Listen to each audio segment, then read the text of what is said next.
DTM Esports returns for back-to-back weeks to open up the 2026 campaign. A fantastic race we had back in Zandvoort. And once again, in the commentary booth, it's myself, as declared, John Munro joins me. And what a race it was to open out that season. What a victory it was from Ottaviani. It really was spectacular, wasn't it, Lewis? Obviously, we had a lot of close-knit racing. It was difficult to make moves, but that didn't stop the drivers from trying, and we did see a few fantastic overtakes, a few controversial moments as well, but ultimately just a fantastic strategic battle, especially between the top three. We had Ottaviani, we also had Manuel Vera and Maximilian Beneke. The three of them could not be separated for basically the entire race. It was very closely fought, but Ottaviani came through to win, and it was a spectacular start to the season. Showed, obviously, that qualifying was incredibly important. We'll be talking about qualifying in a few minutes' time because it'll be coming up a little bit later on this broadcast before we have yet another one-hour race. I think going into this round, maybe qualifying is going to be slightly less important here at the Lausitzring than it was back in Zandvoort. You would think so with the track layout at Lausitzring, but I don't think it's necessarily that simple because these drivers are so closely matched. You know, yes, there are more overtaking opportunities at Lausitzring. There's also more opportunities for momentum to shift, for side-by-side running through a few corners. And if you get out of line here, you really could find yourself dropping 3 or 4 positions. So I do think we'll see a lot of that. But these drivers are the best of the best. They know how to keep it tidy, and they're so closely matched pace-wise. It's still going to be a massive challenge. If you can't qualify somewhere near the front, it's going to be difficult to come away with the top results. So qualifying will still be important, but it's a long race. Strategy comes into play. I think strategy is going to be more important this time around as well. More can be done there. So I'm very intrigued to see how it plays out. Very much so. Well, we've spoken a little bit about the last round at Zandvoort. We've had a fantastic race. Let's take you through highlights of that one before we get ready for tonight's action.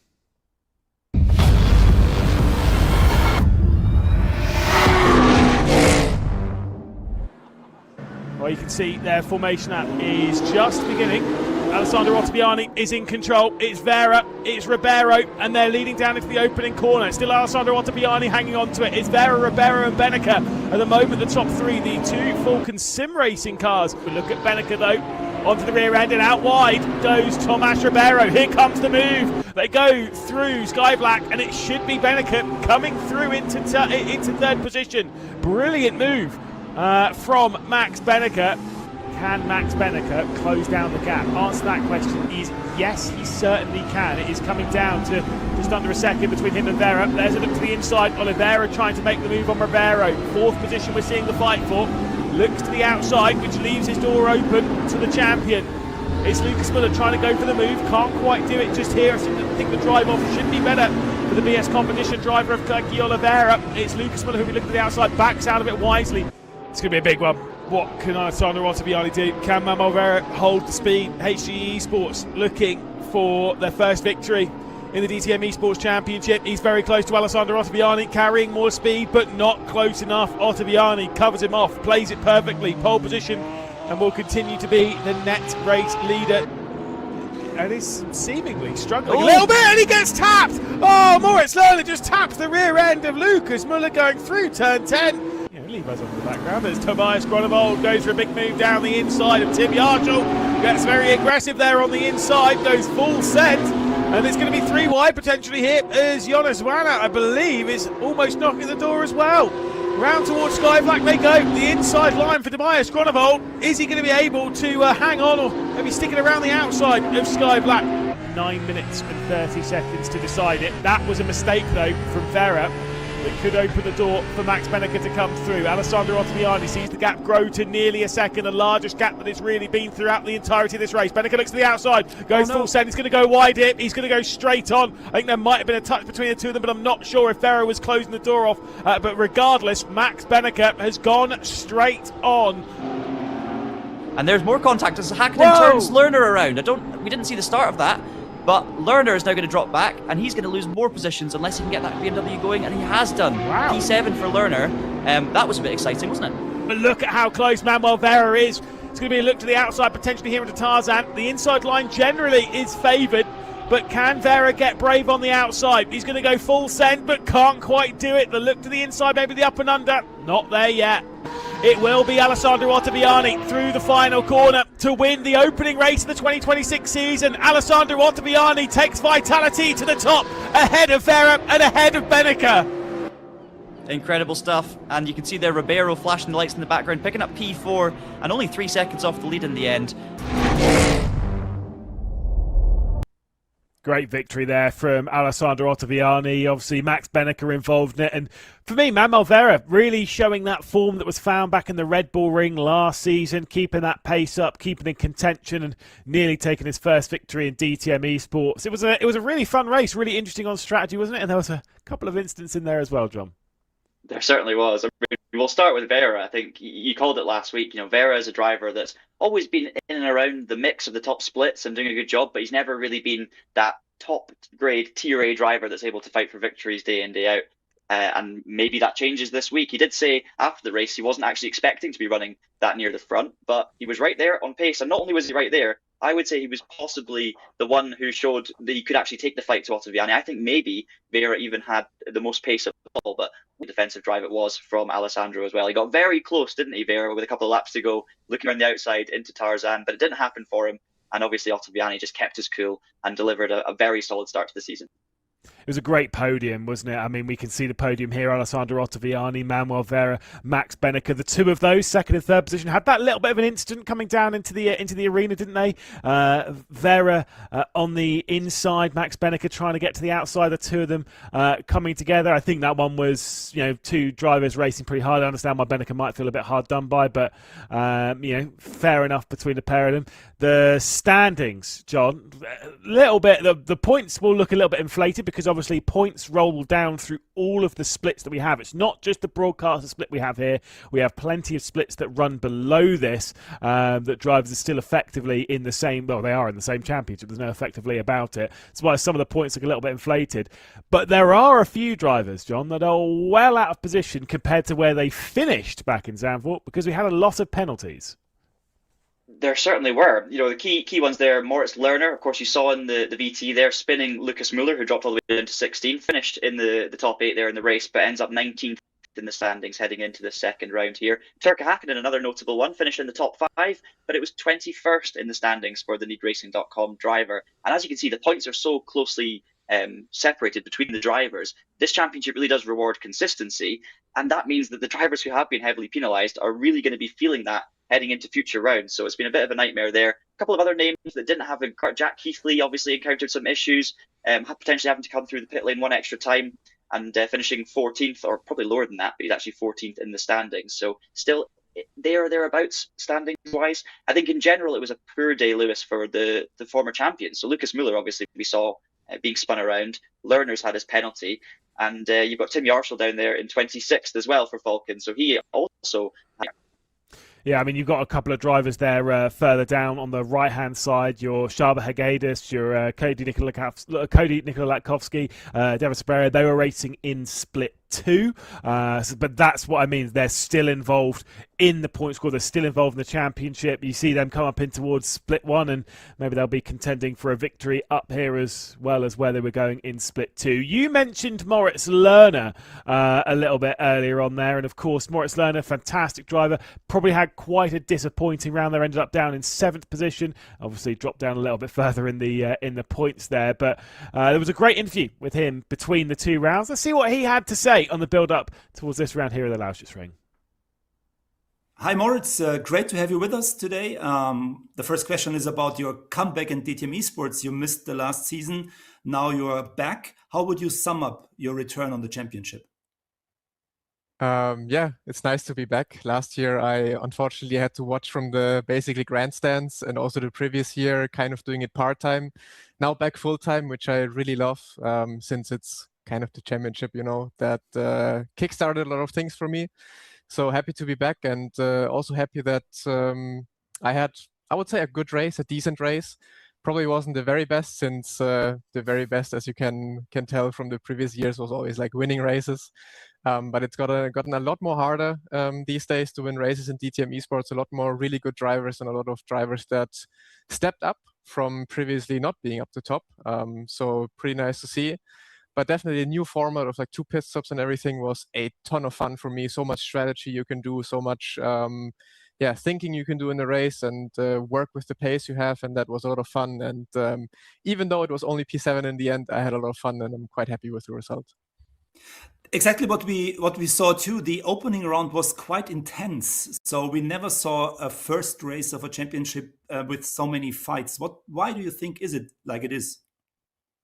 I think part of it is the fixed setup, because everyone is so close together now, because obviously with the fixed setup you cannot like drive a lot of practice hours and like find out those little tricks that you can usually always find within the setups. And so the field is very compressed, it's like very compact now, and everyone is kind of on the same pace, and that just shows you how good also the drivers are, because everyone is so close, and that just means there's battles all over the place. Zandvoort probably wasn't even the best example, because you can't really overtake too well on this track. It's basically almost impossible if you know how to defend there. So the only possibilities you had were through pit stops. Which definitely shake things up. But I think at Lausitzring, for example, next round we will see a lot more fighting, a lot better fighting, since this track actually allows you to overtake and go side by side a lot more times. Moritz, this year you have a teammate alongside you on the grid. What does that mean for you personally and for the team as a whole?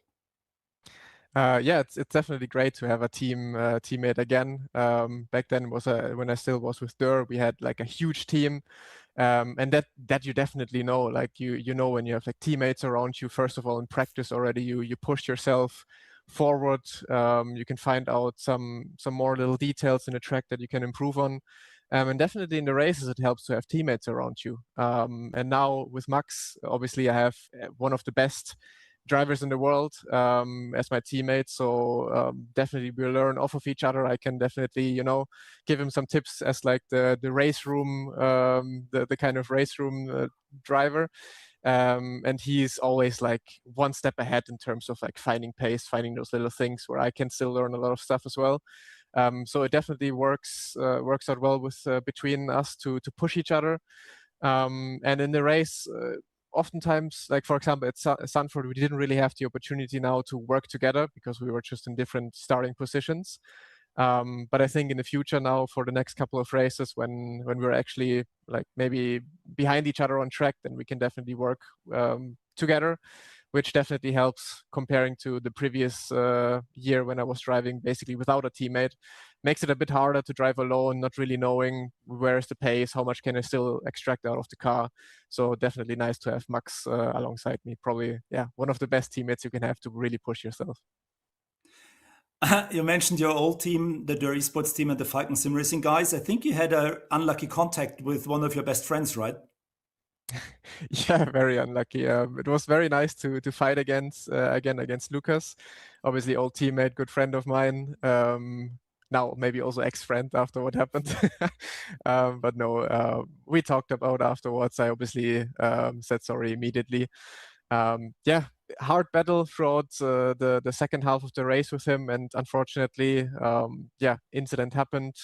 Can always happen in like the heat of the moment like this. Obviously not what I want, and obviously also not what he wants. But yeah, can happen. I got the penalty for it, and we just continue on battling in the next rounds together. You already mentioned Lausitzring. The next round will be different. Why? What can we expect from the next race on Saturday? Always hard to say, really, but I think Lausitzring has a bit more opportunities to really go for overtakes, like especially turn one invites you to maybe dive down the inside, but then you really have a lot of opportunities since there's so much S's coming afterwards that you will always then have the better line on the outside and you will go back to the inside, and there's always this back and forth where you can really just force an overtake and go into an overtake and actually make it stick. Without being immediately basically declined like on Zandvoort. If you defend the inside there, you're basically set for defending the position, whereas on Lausitzring you just have so many more opportunities. Even after the S's in the beginning, you have this shortcut where you can also very tricky corner first of all anyways, where you can always send it in and just make opportunities work. Good track for racing in my opinion. It has always shown in the past in DTM Esports and also other championships on RaceRoom that Lausitzring is a really good track for racing.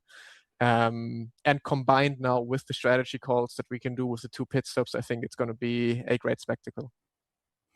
Okay, last question, Moritz. This year we have an on-site final, so the 20 best drivers will travel to the Nürburgring with 0 points. The 2 races on-site will decide the championship. What do you think about? Is this a fair solution? Is this something suits your passion or your way to compete, or what do you think we can expect? I have kind of two opinions about it, like two opposite opinions. First of all, I really love like championships that go from round to round to round, where you then can fight each round for like points, and also then see at the end of the championship, hey, how many points do I still need to win the championship, or where I'm in the championship table. I love this kind of process and this kind of way of how to approach championships. This is obviously a little bit missing with this format that we have right now, but I think coming to an on-site final, especially because it's LAN, and then everything is reset there, everything fights for the same points, the same ground again. It makes it very exciting, because obviously it could also happen that you go to the last final event and the championship is basically decided already. So there's both sides. You can have it one time really exciting through a whole championship, but it can also be very boring afterwards in the last round, or you can have just a one final event where everything is reset, everyone has the same opportunities again to win the championship, which makes it really exciting. And I think it makes it even more so exciting when everyone is in the same place, when I can look left and right and actually see my competitors next to me. So I'm really looking forward to it. Hopefully I qualify. I think I should be able to make it, but it's going to be a lot of fun there, being at the Nürburgring and fighting at the LAN event for glory. Exactly. So we hope to see you there. Thank you for your time, Moritz, and good luck for the race today. Thank you, Chris. Cheers to Chris Wackerbauer and Moritz Lerner there for filling the air. That's a solid run time we had on that interview. Great chat to jump in on, of course. Some of the things spoken about, the fact we've got that live event to look forward to, John. I mean, look, I can't wait for that as a season finale, seeing them all battle it out in person and such. Yeah, it's going to be great. Of course, Moritz needs to get there first. He needs to stay out of some of these incidents like he had at Zandvoort and drop down the standings, because I believe it's the top 20 in the standings that go through. But of course, it's going to be awesome to have that event as a spectacle in person. It's something that sort of disappeared for a little while in sim racing, and it's great to see more events like that coming back. And it's going to be a spectacle, because DTM finales, there's something about a DTM season finale. Obviously, we're going to be at the Nürburgring, but having the Hockenheimring as the venue on circuit for the final one is going to be mega. Yeah. It's always exciting and spicy at the same time. Expicing, that's what we're going to go with. Expicing indeed, as it was last season. Hockenheimring, that's the journey that we're going. We're getting there, obviously, in quite a few weeks' time. For now, though, we'll focus on the Lausitzring, which is our venue for today. Cracking track, very, very difficult to navigate. You can see on here some of the tricky twists and turns. That opening sector, very difficult, rolling through that S section. Where you come out of turn 5, you're effectively on the back stretch of the tri-oval, and then you flick it back into the mid sector, and that awkward 10 and 11 sequence, John, so difficult to navigate. Absolutely, yeah. There's a lot of switchbacks here, and there's a lot of corners where you've got to be thinking constantly about carrying the speed, carrying the flow. And I think it's also tricky qualifying versus the race around the Lausitzring. Of course, some lines are ideal for qualifying and getting the fastest lap. You've got to be very smooth and patient, but you're leaving yourself open for an overtaking opportunity if you were to take that line. And so it is a surprisingly technical track. It may look semi-straightforward when you look at it, but so many times you think you've nailed a section, and then the next part of that section, you get it wrong, because there's so many different parts of the corner you need to analyze properly. It always creates exciting stuff, and it's just a big challenge, I think, for the drivers. Some of the curbs as well, Lewis, through some of the chicanes are very challenging indeed as well. One bad bounce could completely ruin your lap. And very easy to do around here. Well, if you are bored of watching two people talking about racing, why don't we jump to the circuit now and go and have a look. Qualifying is underway here for the second round of the DTM Esports Championship in 2026. We heard from a little bit earlier on Moritz Lerner, who we're looking at here through that awkward final complex of corners, and out back onto the start-finish straight where it's so incredibly wide. I mean, I've seen plenty of pictures from DTM in real life where they're 3-4 wide across the line. We're going to be seeing that a lot in person when they come racing here in a few weeks' time. Certainly are. And of course, what you just saw there with Lerner jumping back the line, the way it works is that you finish your qualifying lap, you can very quickly reset your car, the corners before the start-finish line, and go again. That's what you will see throughout this session. And speaking of Lerner, he's put it straight on the front row there, just under a 10 off Florian Hasta. We had an absolute disaster at Hasta said with this. It's part of last round at Zandvoort, and he's on goal score corner 119.4. Yeah, there's a few drivers that did not have a particularly enjoyable experience a week ago at the season opener at Zandvoort. This driver had a fantastic run took pole position, and a very well-deserved victory for Team Vitality. The driver that chased him down, though, Manuel Vera, not in the session at present. We don't believe he'll be joining us tonight. That's a bit of a shame for Vera. He was extremely fast. Could be a couple of technical issues on there. We have a couple coming into the night. And Max Benneker as well, we believe, also not on the list. We'll update you with that as swift as we can. Maybe later on in the evening you might be able to see something on the RaceRoom social media, as if anyone is missing as to maybe why. Tomas Ribeiro, 0 Point Racing, works his way into the final complex though. Very DTM Esports, isn't it? Less than 5 tenths covering the top 16. Yeah, that's what you're going to get here. It's so competitive. And Ribeiro right now, the man on form, of course, on RaceRoom this year. We talked about him a lot at Zandvoort, and he's right up there again, Lewis, obviously sitting 4th in the standings following that opening round, just behind Benneker, Vera and Ottaviani, which means he goes into this race essentially in a net 3rd, with Vera unfortunately not appearing to be here at the moment. So this is a good opportunity for Ribeiro. Let's see where he goes with this qualifying that lap, though, as he crosses the line and he goes to pole. 119.3, fantastic stuff.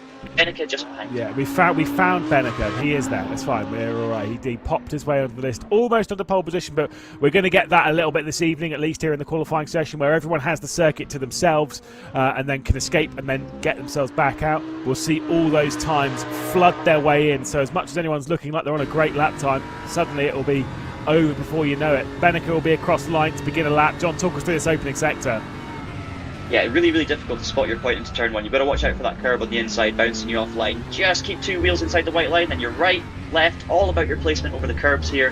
Hopefully hook the car in, but watch your exit again, because you're straight into another long right-hander, which leads into an even slower left-hander. As you can see, it is relentless, left, right, all the time. You've got to think about the future as you drive around this circuit. It widens out, of course, as you head on stretch here, but then you're quickly into a long, slow left-hander. Great overtaking opportunity here into turn 6. Power out of there, and immediately once again over to the left, because you're heading into the longest right-hander in history. It just never ends. You always feel like you're losing time. It's a little bit like the opening sector of Oschersleben there, but you've just got to be so patient with the throttle. Hope that you've got your right on the way in. Then we're coming towards the end of the lap now. So turn 8, left-hander. It's a kind of pretty average corner, that one. Too many redeeming features about it, but then you've got this right-hand sweeper, and unfortunately Benneker's bailed, but you just had, after that corner, you actually bailed into exactly in the same spot. So you've got turn 10 here, the sharp right, which then leads into another sharp left onto the banking, and this is all about your exit speed if you're going to start another lap here. Benneker will not have long to put in another lap time, but he's currently sitting in a pretty strong 3rd. To get an update on Manuel Vera, by the way. One of the things and the changes for DTM Esports, it's not just a closed-off championship anymore. We are open. If you are taking part on RaceRoom, you can come along and take part in the DTM Esports Championship. Manuel Vera did not have a high enough rating to take part in Split 1 this evening. I was talking to Gianmarco Fiducci, driver who's obviously raced in this championship an awful lot over the last few years and contended for top honours. He was saying that one of the main reasons that he's not competing because he doesn't have a high enough rating to remain in Split 1 consistently. Manuel Vera has come across that as well, and it's one of those interesting things where I'm sure he took part in Split 2 a little bit earlier on the night to score some decent points, but be probably a little bit frustrated with that. That is the nature of the competition at the moment, though. You've got to keep that rating high. Yeah, it is a tough one, but that is the way the system works. And at the end of the day, Vera needed a higher rating. He needed to do some more daily races on RaceRoom to build that rating up. Easier said than done, of course, because these ratings are all incredibly high, which means you need to finish at a very high position in the splits to do so. We do see some new names in tonight, the likes of Marco Page, currently sitting P6. He wasn't at Zandvoort, so unfortunately Vera misses out, but it's just more motivation, hopefully, for Vera to increase his rating. 30 seconds to go. One thing I'm noticing, Lewis, is there's a lot of Germans in the top 8. I think 7 of the top 8 positions are Germans. Now, I wonder if a lot of these tracks in this championship are German, not all of them. But this track, Lausitzring, is a little bit more rare on an international schedule. It's not a sort of track like Zandvoort, which you see in all these different series. And I do wonder if that sort of suits the Germans, who are maybe more used to driving around this track. Maybe. There is certainly that, but then obviously you've taken part in DTM Esports a little bit, you probably have some experience around it. Bo Dixon across the line, popping 2 wheels onto the wall. Fantastic. Session's coming to a close. Tim Yarshall looks like he'll be grabbing the pole position for the second night. Qualified in 7th position back in Zandvoort. Tomas Ribeiro keeping up his excellent qualifying. Qualified in 3rd back in Zandvoort. Moves 1 position higher than that up to the front row of the grid. Julian Kunze, that was unfortunately not the lap he was looking for. Down the order, 24th position for a driver who we know has fantastic speed. But yeah, great lap from Tim Yarshall, obviously champion of a couple of seasons ago. Yeah, talented driver, and it'd be good to see him get a season underway after what was a pretty shocking start at Zandvoort last time out, relatively speaking.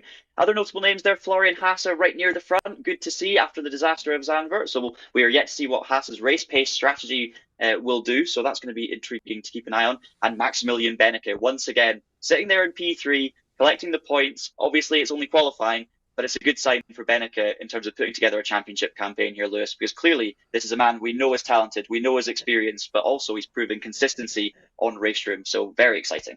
I know having spoken to a few people that even on Moritz Lerner, who's streaming, Max Benneke, I think, is putting out his own stream of this event and stuff for the Mouse team, that going into the opening round, Benneke was like, right, well, I'm here to score a few decent points, but expecting Moritz Lerner to be the faster of the two. That has not been the case in the opening 2 rounds of this championship, despite Moritz Lerner's extensive experience here on the RaceRoom platform. Max Benneke is, he's adapted to it brilliantly. I know he's well versed with driving GTs and stuff like that. I know he's raced a little bit before, but really is adapting well to this platform.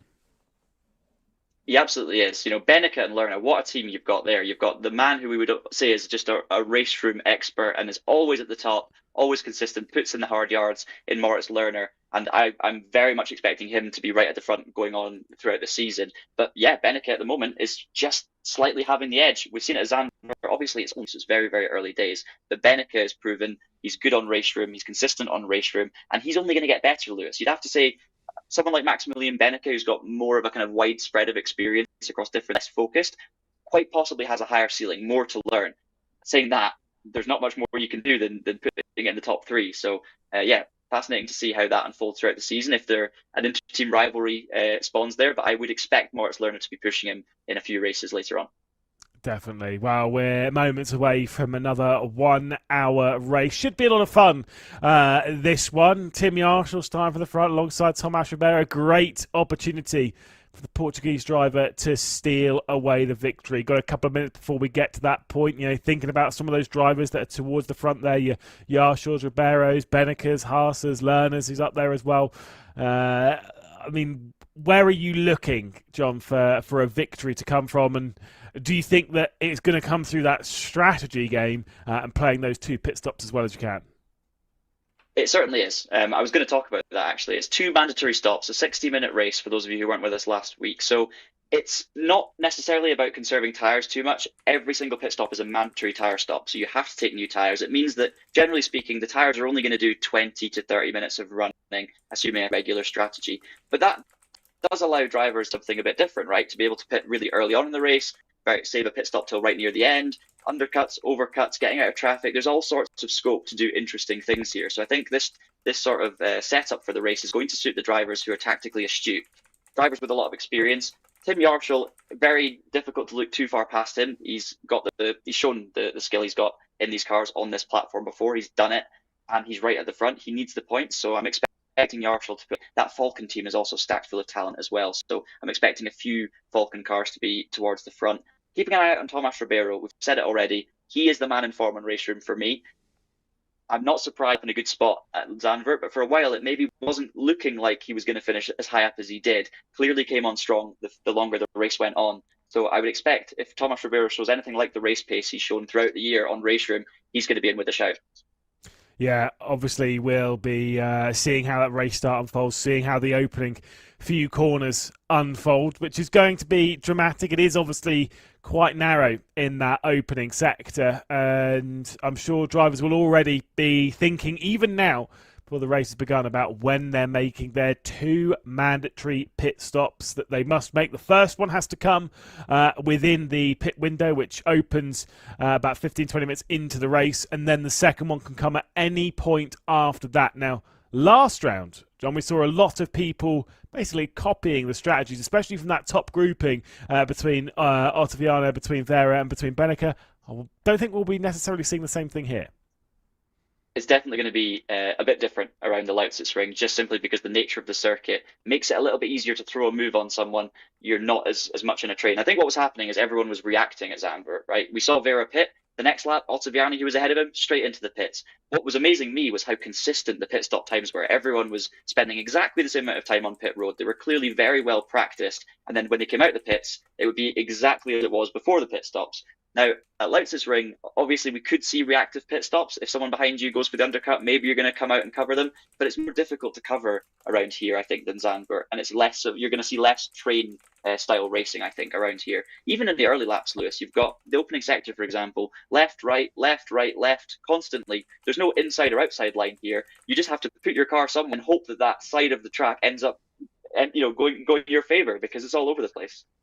Yeah, indeed. I've raced the Lausitzring a couple of times where things get a little bit narrow and a little bit difficult into that opening corner. You'll see quite a lot during the race where people will try dummy moves down into the opening corner where it is so tight. You don't really want to dive into it. It's a really big braking zone into that opening corner. And so you've got to be careful. You've got to be patient. And I'm sure the drivers will be initially thinking about how they're going to do that, even on the very brief formation up we're going to get. They'll start in that final complex of corners where they'll just get themselves ready and get some of the looks here of the Lausitzring. Great overtaking opportunity here at the end of the back stretch where everything, whilst wide, still gets a little bit narrow.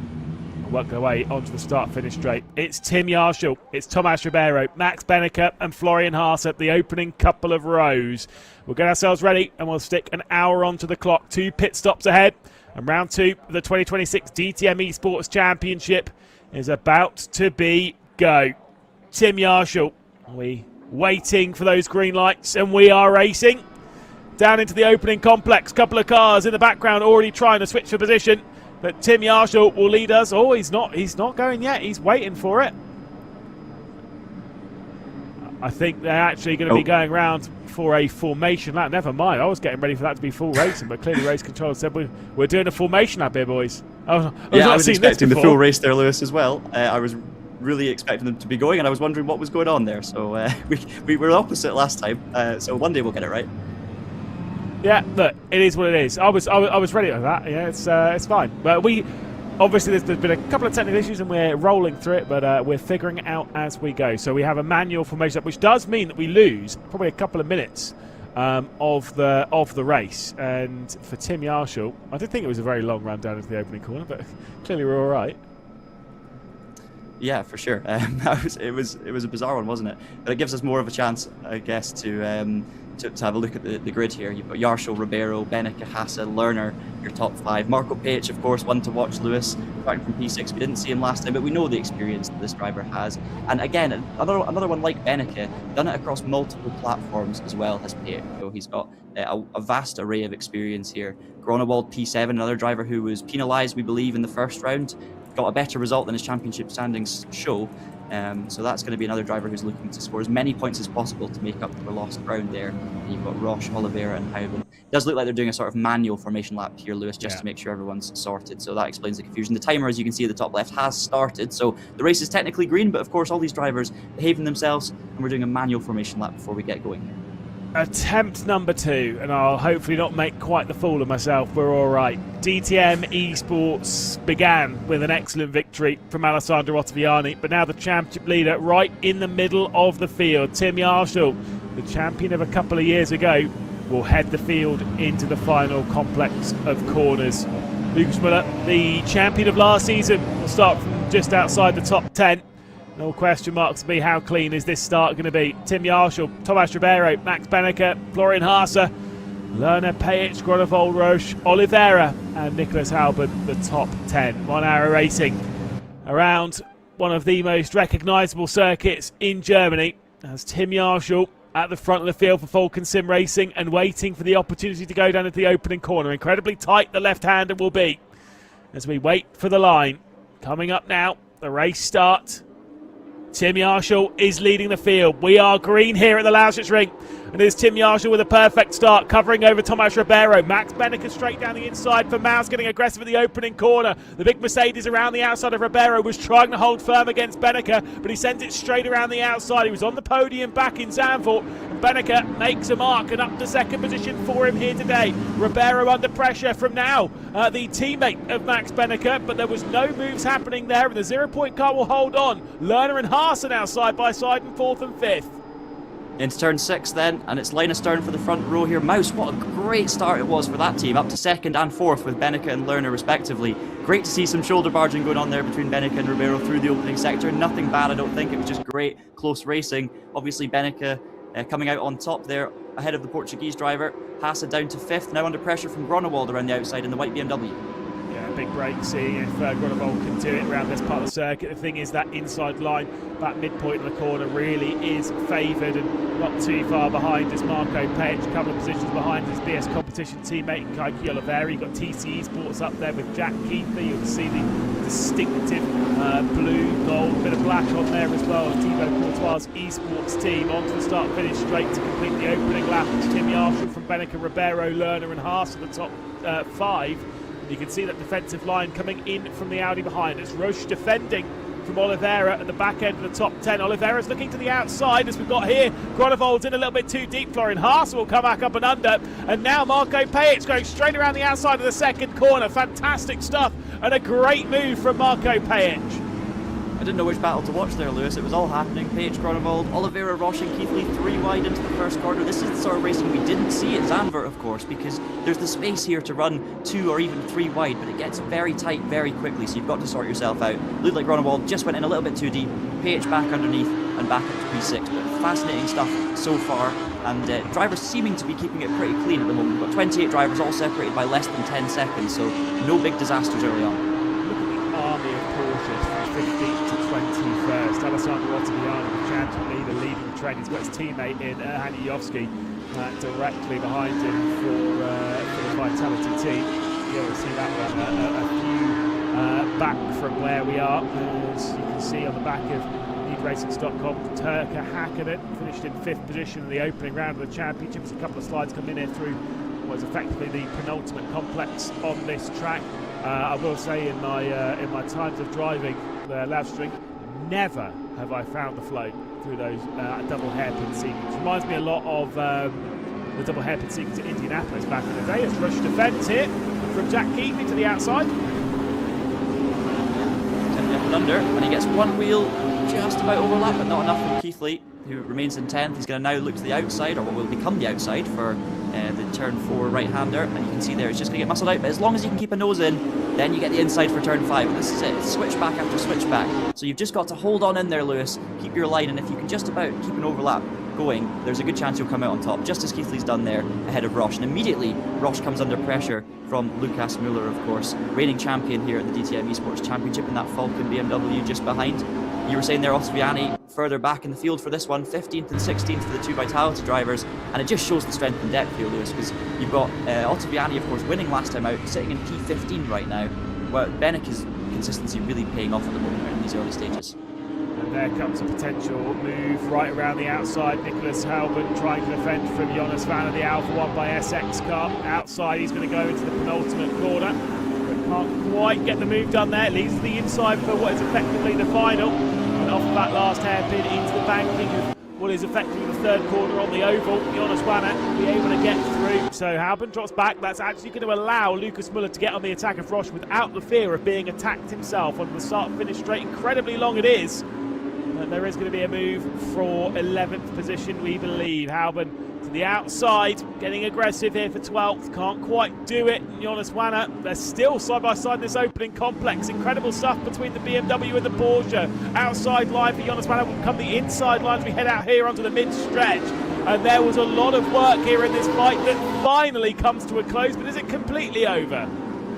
Pick a side, any side, isn't it, Lewis? I mean, it's just relentless here. You've got to keep in it. And it is finally over because Vanner does hold on there ahead of Hauben, who will now be under pressure from Turka Hakkinen. And we've seen the pace from Turka so far this season, not only in the opening round at Zandvoort, but probably more noticeably taking the victory in the pre-season race at the Red Bull Ring. So this is another driver with a lot of talent and a bit between his teeth. So expect Turka to be on the back of Hauben very, very shortly. But yeah, that opening sector is just so good for racing. I honestly don't know which side you'd rather be on. I guess you want to just be on the inside for the 5th and final switchback, which I guess is the inside for turn 1 as well. So it'll be interesting to see if drivers start doing that tactically, or if any drivers try to cause a surprise and throw it around the outside. 7 races this season, we could absolutely see 7 different winners in those 7 races, 8 if you include the pre-season round, and yeah, that it just shows the competitiveness of DTM Esports in 2026. That, I mean, you and I can quite easily look at the 28 car field and think, yeah, they could be a race winner, yeah, they could be a race winner. Turk Hakkinen will look to the outside here of Nicholas Albon, straight around the outside he's going to go, and how would it be like, not side by side through here again. This time he's on the other side of the circuit, but Turk Hakkinen's gone full send through that opening complex to complete the move before we get into the right-left that takes us back out onto this mid-stretch. And brilliant stuff from the Finnish man right there, and up into 13th position. Albon will be feeling the pressure from Alessandro Ottaviani, the championship leader, in 15th. Yeah, Keitzel threw on Wisniewski in the background as well. Not sure quite what happened there. It looked like Wisniewski slowed down a little bit, either letting him have the position, maybe to avoid a penalty, or maybe he missed a gear. I'm not entirely sure there, but Keitzel either way, throwing it down the inside on the back stretch and moving up into P18. And it looks like Ottaviani's looking racy now, diving down the inside of his fellow Porsche driver, taking the position from Hauben, so he does indeed move through the championship leader and previous race winner up into 14th now, and on the back of Turkka Hakkinen. These two are a couple of seconds back from Vanner and Muller up ahead, so they're either going to have to work together here, or Ottaviani's going to have to try and get the move done.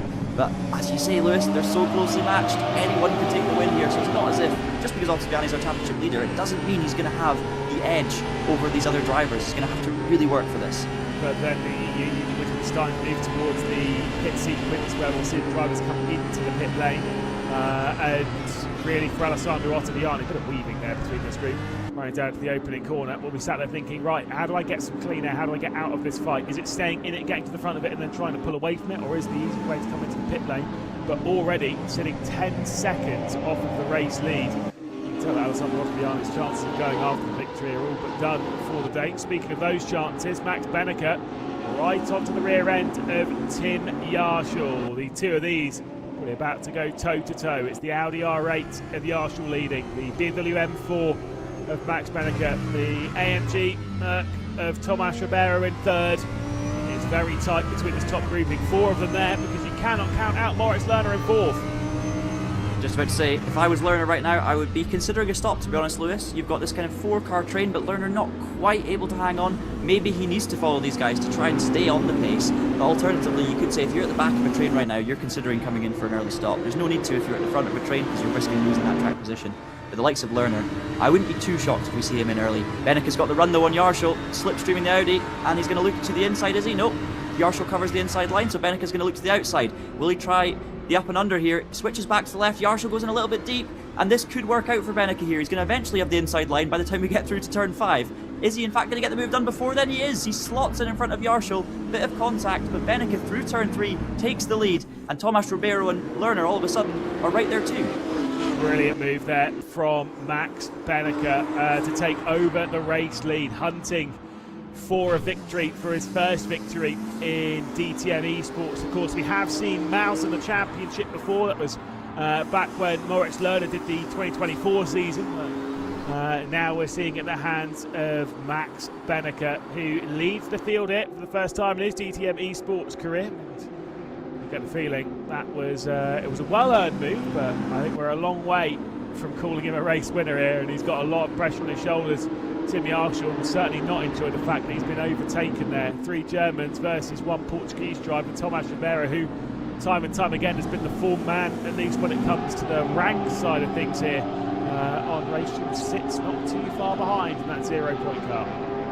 There certainly is a long way to go here, Lewis, but Benneker's not the man you want running away from you at the front. That is an intimidating name just because of the experience he's got.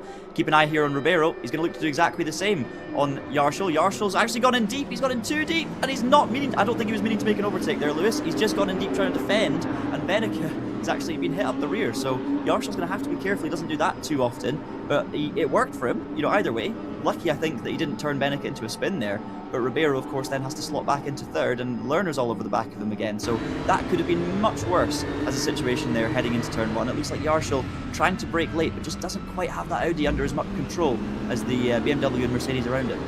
Yeah, definitely a little bit of an oops there, I think. You know, oopsie daisy, just went a little bit sent, but you know, nothing too major. It's fine. We're all carrying on.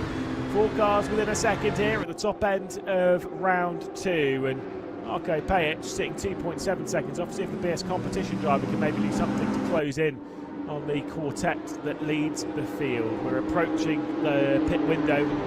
Again, we've got 2 pit stops ahead of us. I mean, you can take the second stop anywhere after the third. We'll come back around the second, because look at all this. Bo Dixon getting stuck behind Enzo Filippo and Mate Mikiewicz. Julian Kunze at the front of this. Now Florian Spiegel's right onto the rear end. We'll look straight down the inside of the penultimate corner. BMW against BMW behind Enzo Filippo, and Spiegel will get through potentially here on Bo Dixon. He's got the inside though, does Dixon into the final corner, and Dixon will just about keep Spiegel at bay. But what was happening down there? Mikiewicz, Kunze, Dixon all involved, 3 wide running down into the end of the second sector. Absolutely incredible. Yeah, you gave me a rope there, and the producer yanked it straight out of my hand because I have no idea what you were going to ask me. I got so interested in that battle there, heading into turn 8. 4 cars. I'm amazed they all made it through. I think it was maybe Kunze at the front that almost didn't make it through. Very, very sideways, but thankfully managed to hold on. You can just see, though, how much good racing this track encourages. And it's not easy. It's still tight and twisty. There's not a huge amount of space, but the way the flow goes with this circuit, it really does encourage those sorts of moves. And, I mean, someone's going to be facing the wrong way at some point. We did see a lot of incidents at Zandvoort, but generally speaking it was later in the race when these drivers started getting frustrated. We're only 15 minutes into this one. I think pit stops are going to play a pivotal role. I still think Lerner should consider pitting Lewis. Honestly, looking at the battling ahead, looking at Yarshall, Benneke, and speaking of the devil, in goes Lerner. So let's see what happens now. Well, I was going to ask you, when would you potentially think about coming into the pit lane, and how do you think that one would work? Well, I mean, there you go. You've answered that one. Lerner very close. 45 minutes left to go in the race. I thought the pit window was supposed to open after 15 minutes of racing, but maybe it is set up slightly different. There's just 2 mandatory stops. Again, that's something for the for race control to deal with. It's all, in a sense, that side is automated through the game, so I wouldn't necessarily worry about that too much. But regardless, we do have a few takers into the pit lane, leaving Tim Yarshall and Thomas Ribeiro. Top 2. Very good point, Lewis. Hadn't considered that. So I think maybe you might be right about the pit window, but the timer maybe only starts when you actually complete your stop. And by the time those guys actually stopped and took their tyres, we had already hit the 15-minute mark. So it might just be very good tactical play, and the mouse guys taking a risk and knowing how long the pit lane is. It could be something like that. These guys are very experienced drivers. You know, if Lerner and Benneke are both making that pit stop at that moment, you can guarantee they'll have planned that out, and they're not going to both make the same silly mistake. Maybe guarantee is a strong word. Look how close they are coming out, though. To be fair, Benneke was first, Lerner was fourth coming into the pits, and by the time they reached the actual pit lane, they were neck and neck. So that just shows you that this is anyone's race from that top 4 group, and Lerner really showing his experience now. If he can hang on to the back of Benneke, they could either be sitting 1-2 after this, or they could be sitting 3-4. Yeah, I think they'll actually be praying that Tim Yarshall and Thomas Ribeiro weren't going to come into the pit lane. Unfortunately for Mouse, they do. This means that it's going to be very close. We know that we're going to get some side-by-side here between these 2 and the other 2 that are currently around the circuit at the moment. Marco Payet will take over the race lead. Kaiki Oliveira is getting quite close to the back of Tobias Gronewold. But at the moment it is Payet leading from Haas, from Gronewold, Oliveira and Keithley. Of course, those lot yet to stop. We'll keep an eye on where the Maus duo come out comparatively to the 0 point in the Falcon car. We've just entered pit lane from the race lead. Yeah, it's going to be very close, based on what we learned at Zandvoort and how quick these drivers are. Is Benneke coming in? No, I thought for a second he's coming into the pits again. He is coming into the pits again. Benneke's just got a drive-through penalty, we believe, for speeding in the pit lane. So, an awkward moment there, unfortunately, for Max Benneke. It's so easy to do. One of the most catastrophic errors, though, that you can make is getting a drive-through for speeding in the pit lane while serving your penalty for driving too quickly in the pit lane. Tim Yarshall then will leave pit lane. He's got Thomas Ribeiro a little bit behind, so a little bit of a faster stop. Where is Moritz Lerner? Right there. Wow. Oh, like a horror film. That was a proper jump scare. Slotting into the middle as well, that's one thing I didn't call. I said they're either going to be first and second or third and fourth, and Lerner straight into the middle as if he created a gap out of absolutely nothing.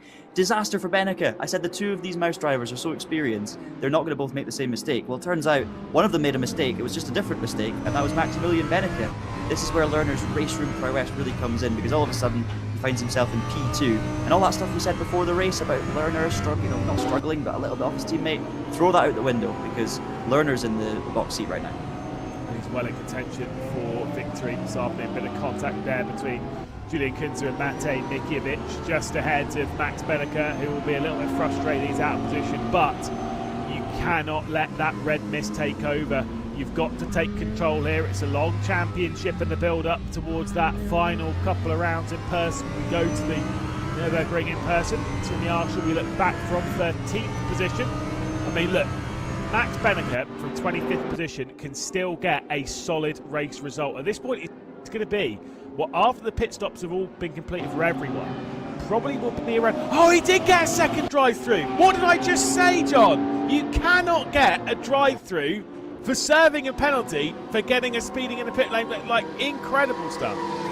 It's rookie stuff from Maximilian Benneker. It's the sort of stuff I would do, and that's not a compliment to Benneker. I've done it. Flustered. Or maybe just misjudging something, and maybe not sure where the line is. I'm not sure, but these guys put in so much effort to practice and prepare for these races.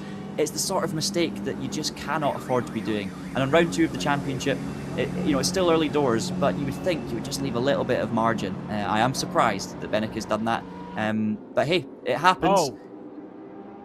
No, sorry. I've seen. He's actually. Let me hold fire. Let me hold fire. I don't believe that was a second drive-through. Let me just. Was he taking a second stop? I saw him stationary in his box. I wonder if he's doing both the stops now. He is stationary in his box, so maybe it wasn't a second drive-through. They're trying something different on strategy. Where, because to be fair, if he's done a second stop, he'll probably be in and around this group, right? And so we'll do. We'll hold fire. We'll hold fire on judgment. All right. Yeah, we apologies we to the Mouse team. But it's still it's still a crazy strategy. I'm not saying it's a bad strategy. It might work out, and Benneker gets clean track from this. But it's 40 minutes on the one stop with the same fuel and tyres. It's not the optimal strategy if you were to plan it out in clean air. Of course, it does give him more clean air, and we know how quick Benneker is. He was leading the race, right? So potentially this just pulls him out of all of the traffic he'd have to think about beforehand, and now he can just basically do a 40-minute wonder stint. And we've seen those before from Benneker, but he is 28th and last at the moment, of course. So we're not going to know where he plays into the field really until 10 minutes to go. But he's 28th and last, but importantly, look at that gap ahead of him, right? He's 28th and last, but he's got no one around him. So he is just driving around by himself.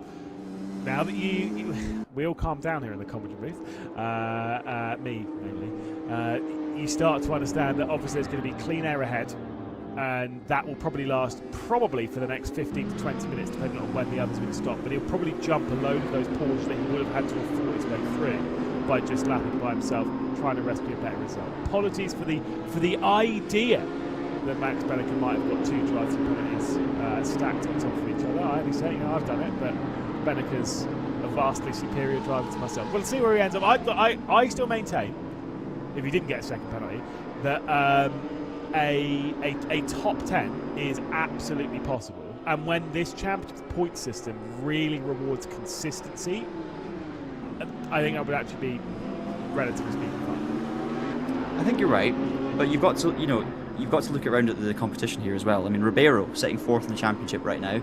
You can see now on the coattails of Lerner and Yarshall up ahead. Yes, there's a heck of a long way to go, and someone like Tomas Ribeiro with this field, we expect him to be towards the front every weekend, but at the same time, towards the front could be 15th, because you could be 2 tenths off and be 15th, right? So it's a long way to go. What I'm intrigued by is now you've got Ottaviani further back in the pack than you might expect. Currently P16, I think he's a net maybe 13th, something like that.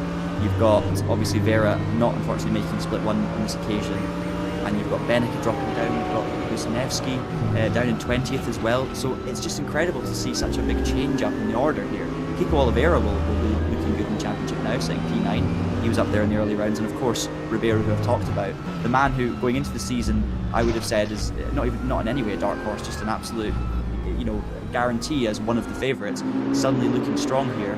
And he's going to come out of this one looking very pretty. But of course, 37 minutes to go. Anything can happen. We even said earlier we had to calm down about Benneker having already won this race, because now that he was in front. And look at now, he's 28th and last. So long way to go. Anything can happen. Keitzel and Spiegel still to pit. We've got Philip Drace in the pits as we speak. So these leaders are slowly shuffling their way back towards the front of the field. back in touch there in the opening sector from Tim Yarshall. This is back to Alessandro Ottaviani down the inside of Tim Roche at the opening corner, and Roche will be able to hang on in the Alpha 1 by SX car. Be a little bit disappointed there for Alessandro Ottaviani. Clearly Vitality don't have the speed around here that they're finding in that Porsche that they found back at Circuit Zandvoort in the Netherlands a week ago, and now trying to battle with some of the finer pickings of the championship. That's just how it goes. You know, we said it before at the previous round how Manuel Vera, right, last season was pretty much outside of the top 10 for the entire season. We went to the Red Bull Ring and then suddenly was a podium contender. And that will be the same thing this season, where some drivers will match circuits a lot. Some cars will match circuits that we go to more so than others. And you always have to play the long game. You want to pick a car that works on certain circuits, because the last thing you want is to pick a car that only works on one proper track really, really well, and then not nail that one track, and then the rest of the season's a chore. You're absolutely right, and that's why you can't read too much into early rounds of the championship either, especially Spiegel dive into the pits, because of course there is balance of performance in play here on RaceRoom, so every car should, over the course of the season, work out fairly evenly. And you know, you can tell that probably is successful based on the fact that you have teammates in some situations picking different cars to each other. So Yarshall, of course, in the Audi, not matching up with some of his Falcon teammates who've gone for the other cars. So that proves that it's down to driver personal preference, fixed setup as well in these things, so you cannot set them up to suit your specific driving style. You pick the car that you like, but you're going to have strong moments and weak moments throughout the season.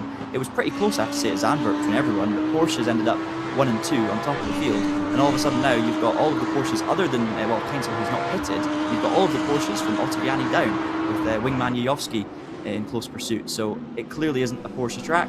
Don't panic, I'm sure the Porsche tracks will come back around. Oh, I mean, you think this circuit or even Zandvoort's been close, bordering frustratingly close. A bit of champion where it's, you know, you qualify 6-7 tenths off and you're basically outside of the top 20 until the back of the Suns. Next round, we're going to the Norris Ring. It's in over a month's time, but the Norris Ring is full corners. I actually rate the Norris Ring. I think Norris Ring is great fun, but it is full corners, and always in this championship it is brutally close. Keinsel into the pit lane, then relinquishes the race lead back over to Tim Yarshall, and so this trio become that fight for the top spots. We said about Marco Pajic a little bit earlier on, he's dropped a further couple of seconds off the race lead, now sits 5 off of it. Alessandro Ottaviani still trying to get past Tim Roche. Aggressive at the opening corner, but kept it within track limits. Alessandro Ottaviani did not complete the move though, and now he could be passed by his teammate Erhan Jajowski, the Macedonian, forcing his way past his teammate to the outside as they go back towards turns 5 and 6. Erhan Jajowski will get past Alessandro Ottaviani. Nicholas Halban also involved, could well get his way past the Italian as well. He certainly could. Ottaviani going to go in deep here to turn 6, and he's going to potentially hang on to that position because he will of course have the inside for turn 7. Interesting choice from Ottaviani going into turn 1 there, taking the outside line. I really did think he would try a switchback like we've seen pulled off multiple times already in this race. I did say earlier, is anyone going to try the outside line? He tried it, but it was never going to work because Roche missed his braking point, locked up, was always going to run Ottaviani wide regardless, I would presume, and unfortunately it just forced him off the circuit, so it's not worked out for the Italian. Moritz Lerner now in for his second stop of the day, so pulls out that train once again, leaves Yarshall and Ribeiro to drive together out on circuit. You can see them there on the right hand side, so we'll keep an eye on that one in the following laps. But yeah, interesting decision from Ottaviani to go outside Lewis. I really did think he would try a switchback. Maybe he'll have to learn from that one and, you know, do something different with 33 minutes to go. Yeah, I mean, there's still plenty of time left in this race, and obviously drivers pitting now. You might sit there and think, well, the tyre's going to be all right. Yeah, this isn't F1, don't worry about it. The tyres, they would be fine for the whole hour, and when they come into the pit stops they do have to change the tyres, right? But these tyres would be fine for an hour of racing. You know, they're effectively an endurance, sort of an endurance spec time, not quite an endurance spec time, you know what I mean? They're absolutely fine to run for an hour of racing. We just don't in this championship. We like having a little bit of strategy in the hour-long race. I like the fact there's 2 pit stops forced and that you've got to think outside the box to how it'll work. But for 33 minutes of driving, Moritz Lerner's definitely not going to be struggling with these tyres to bring them across the line in one piece. No, certainly not. And teammate Beneke as well, basically Lerner and Beneke becoming the first 2 to take 2 mandatory stops. Mikovic's down at the back as well, so I'm not quite sure what's happened to the Hungarian, whether that's just 2 pit stops.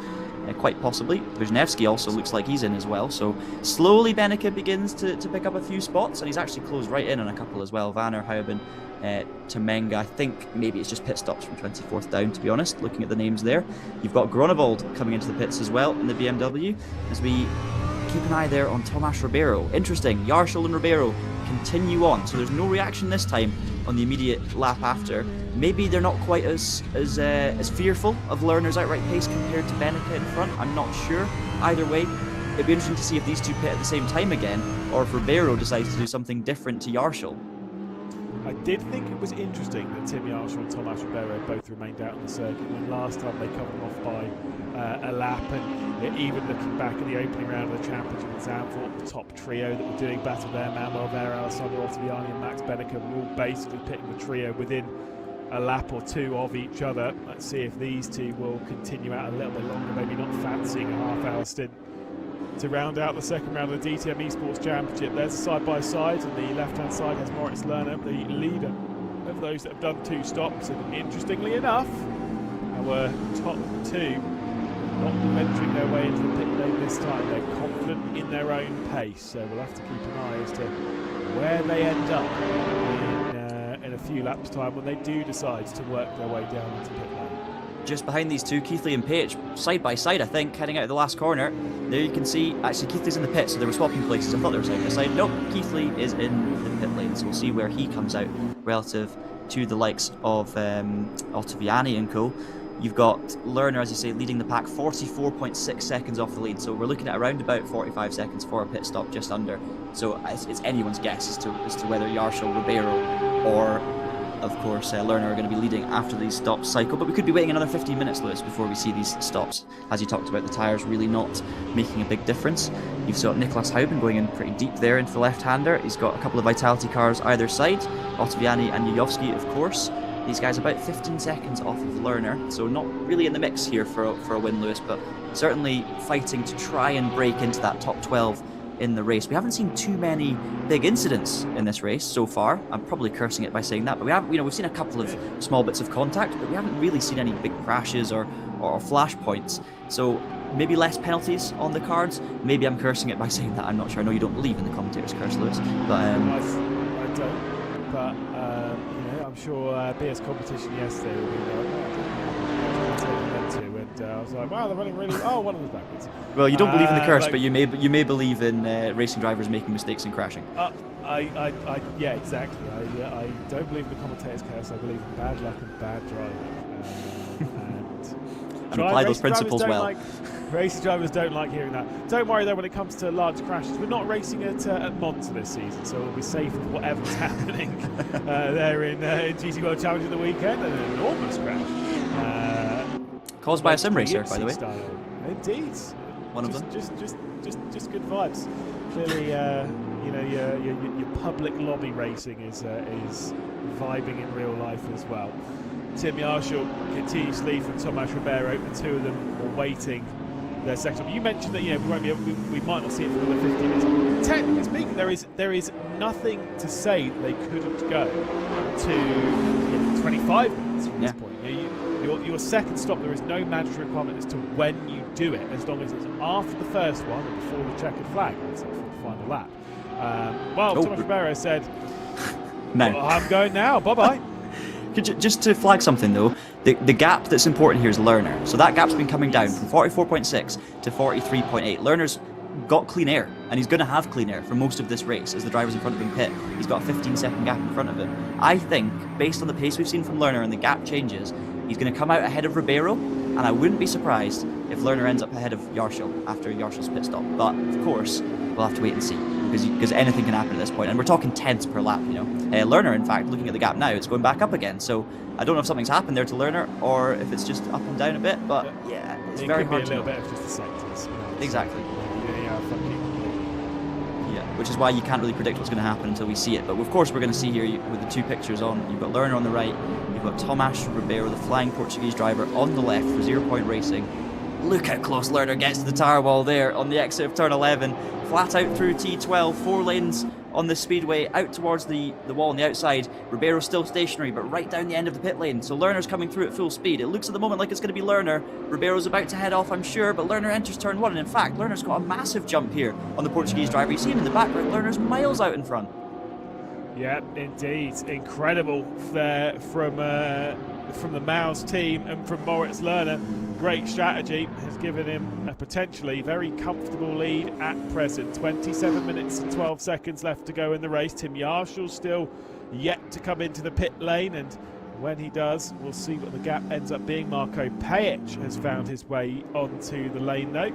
So we'll see him. Sorry, actually, it was Florian Haas, so that would make way more sense with how they switched around. So Florian Haas has worked his way to pit lane for the Falcon team. His teammate Tim Yarshall remains at the front. Also the BMW, the champion car, the number 1 of Lucas Muller, also into the pit lane. So Falcon pitting a couple of cars. That tells me that Tim Yarshall's pit stop is not that far away. If we pitted the other 2, I'd suspect he might be at the end of this lap.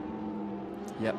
Wouldn't be surprised at all. Falcon drivers often doing things planned and in a group, so we'll see what happens with Yarshall. Interesting, yeah, the pit lane entry here, Lewis, is a bizarre one, isn't it? Because you technically take a few positions for a couple of corners until you actually get down to speed at pit road, so it does get a little bit confusing on the tower, thinking people are running side by side, and in fact one is down pit lane. There's a Lerner now passing Hassa, Ribeiro goes through as well, so I think there was a very clear top 3 here. I don't think Pajic in 4th is really close enough to trouble these guys through strategy. I mean, he's still out on circuit, but he's 6 seconds behind Yarshall. That is our net P4 driver, is Marco Pajic. So really, you know, even if it's not gone well so far for Ribeiro here with this particular battle, 3rd is the worst he's looking at without any major mistakes, and he's got his 2 pit stops out the way now, of course, Lewis. So no potential for, you know, speeding in the pit lane, I should say, or for getting that pit stop wrong. So that's basically it from now on. He's going to just have to keep his eyes forward. I'm sure these drivers, though, even if they only finish 3rd, they would take a P3 at this stage in the championship, given how the point structure works. And Max Benneker, for I know the Max Benneker fans that join us, he does have a little bit of pressure there. There is a little bit of lap traffic for Tim Yarshall to navigate as Temenga drops a lap hit. I was going to say is Benneker, who is right on the rear end of Tim Rush, who's been defending a lot tonight, obviously from Alessandro Ottaviani fairly recently. Benneker will be the next one to try and find his way through. Some frustrations there after a driving penalty, and then a little bit off kilter on strategy. There is a look at Max Benneker, the race leader a little bit earlier on. I'm sure half an hour ago he was feeling very happy about how things were going. Now a little bit of frustration and just damage control. I think he's doing a pretty solid job, but he'll be desperate to get past the R8 very soon. Yeah, I think you're right. I mean, looking at the timing there, Ottaviani and the likes are about 3 seconds up the road, so it's not huge. And Ottaviani was looking at around about P14, P15. Of course, lost a couple of spots in that battle we saw earlier. So it's at the moment, it's Benneker, I reckon, sitting around about a net 18, something like that. Tim Yarshall, our leader though, Lewis, is on pit road. So as he predicted, the Falcon Sim Racing driver following his teammates in. You've got Lerner on the left with Ribeiro just behind, and you've got Yarshall on the right. So as I called in Zandvoort with the pit stops, this could well be the race right here. And you can see now, Pajic down pit road as well. Tim Yarshall knows how to win races at this level. I'm not 100% sure as to when Moritz Lerner's last race victory was. Tim Yarshall's was, technically speaking, in terms of the championship, only a couple of races ago, because it was right at the end. It was the season finale of last season. Tim Yarshall won half of the races last season, including the double at the Sachsenring. Won 5 of the 10 that we did, and sorry, it's 5 of the 12. I think that's not off. It's near that. But this one, I think it's going to slip through his fingers here a little bit, because I think they've gone a little bit too long, and Moritz Lerner has played his cards brilliantly strategically so far this race into the opening corner, and it'll be an easy race lead retake from Moritz Lerner, and even into second position Tomas Ribeiro. So unless they're expecting Ribeiro and Yarshall to be able to use those fresher tyres to close in, Moritz Lerner is in the pound seat right now and could be looking very comfortable for another 23 minutes. Well, what is that, Lewis? I mean, is that coincidence that they've come out in exactly the order they pitted, in terms of whoever, you know, the driver that pitted first is first, the driver that pitted second is second, etc.? Or does it show that maybe there is a slight bite to those new tyres when they first come out of the pit lane? Because we've seen, obviously, we know how good Lerner is, we know how consistent he is. It's no fluke, I'm sure, that he's out in front. But It does make me wonder, is that, you know, just a couple of tenths a lap potentially for those new tyres? Maybe it's coincidence. Who knows? Hard to tell. We'll have to ask the drivers later on. But with 22 minutes to go, our top 3 looks pretty settled. I just wonder whether either of them or any of the 3 are going to have a special burst of pace in order to actually try and throw a spanner into the works. Well, we'll have to wait and see. I mean, look at Moritz Lorenz and Tomas Ribeiro. The gap's about 1.3 to 1.5 seconds. So it has come down a little bit. Ribeiro is closing down on Moritz Lorenz as we return to Max Benneker. His attempted recovery drive straight onto the rear end of the R8 of Roche. We saw him a lap or so ago as Christian Orban works his way at the pit lane. Benneker unable to find his way past his compatriot ahead, back out on the start-finish straight. Clearly the R8 very punchy off the final corner, and it's got solid grip in the opening turn to try and fend off the big bad BMW M4 behind. You can see there's plenty of a gap heading into the opening corner. Benneker looks to the inside to try and send one. He's getting aggressive, and he is sending one.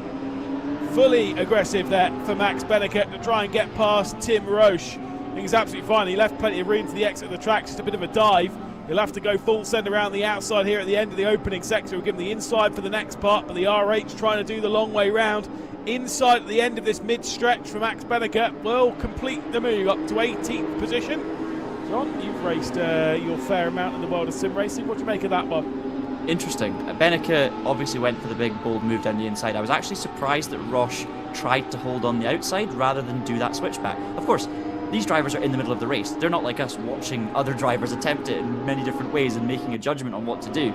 You're going to have to learn on the fly, but I was surprised to see Roche try and hold on. However, he did a great job, didn't he? Just about got the overlap sorted with Benneker through turn 3. But ultimately, it just looks like being on the left-hand side through that opening section is the place to be. If you have any sort of overlap and you can maintain it up until and through turn 3, you're going to come out of turn 5 ahead. That's what we've seen so far, and it was proven there once again. So good stuff from Benneker. Ultimately took a bold decision to send it down the inside and pulled it off. Yeah, my general rule of thumb when it comes to dive bombs in my many years of driving and commentating and such is if you're diving it down the inside and you only keep it on the racetrack because the car on the outside, you pummel into the side of it, and that's the only thing that keeps you on the track, then that move, in my opinion, is obviously it's illegal, right? Yes, you can say that you were held on the track, but it's like the only reason you stayed on the track was because you smacked someone out of the way. If the move means that you stay on track even after a dive bomb, I'm fine with it, and I don't think Moritz Lorenz was actually leaving track there. So in my mind, that's actually pretty fine, really, isn't it? It's aggressive. Yeah. It's borderline. Yeah.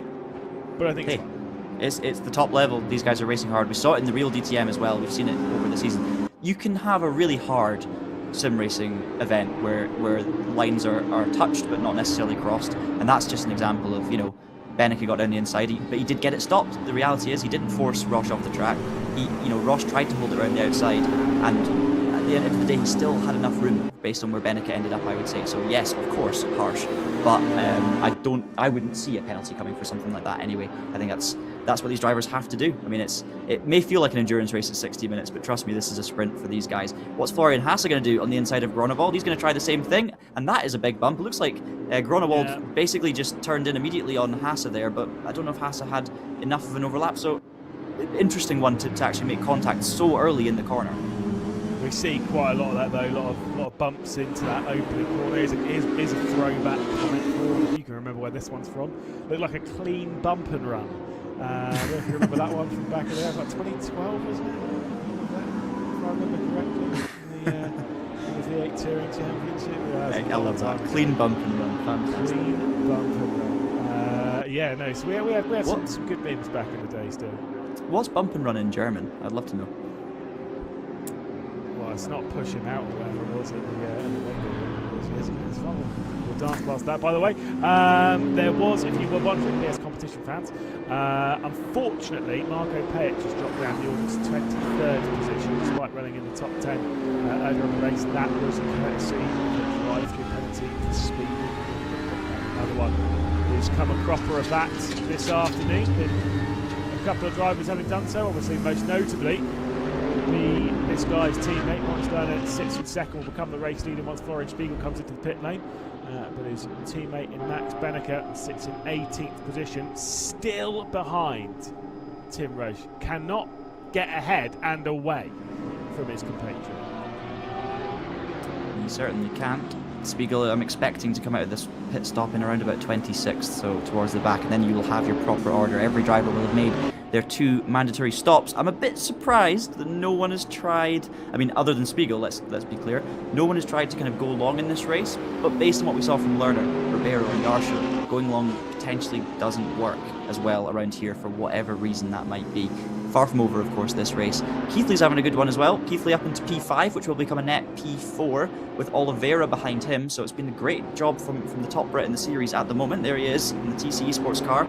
Keithley will be delighted after a difficult start to the season. Always a man who's right up there in the top series on RaceRoom, and he's been in contention for plenty of championships over the years. Lewis, vastly experienced across multiple platforms, but really RaceRoom is where he's kind of found a home, you'd have to say, in recent years. Oliveira all over the back of him in the BS car, but Keithley's obviously just made that move, so the Mercedes carrying the pace at the moment over the BMW, and Spiegel pulls into the pit lane, so we now have our authentic order as we now head down the pit straight. I wonder if Kike Oliveira is going to try and do something back here on Keithley. No, doesn't look like it. He's going to slot in behind and continue as they were.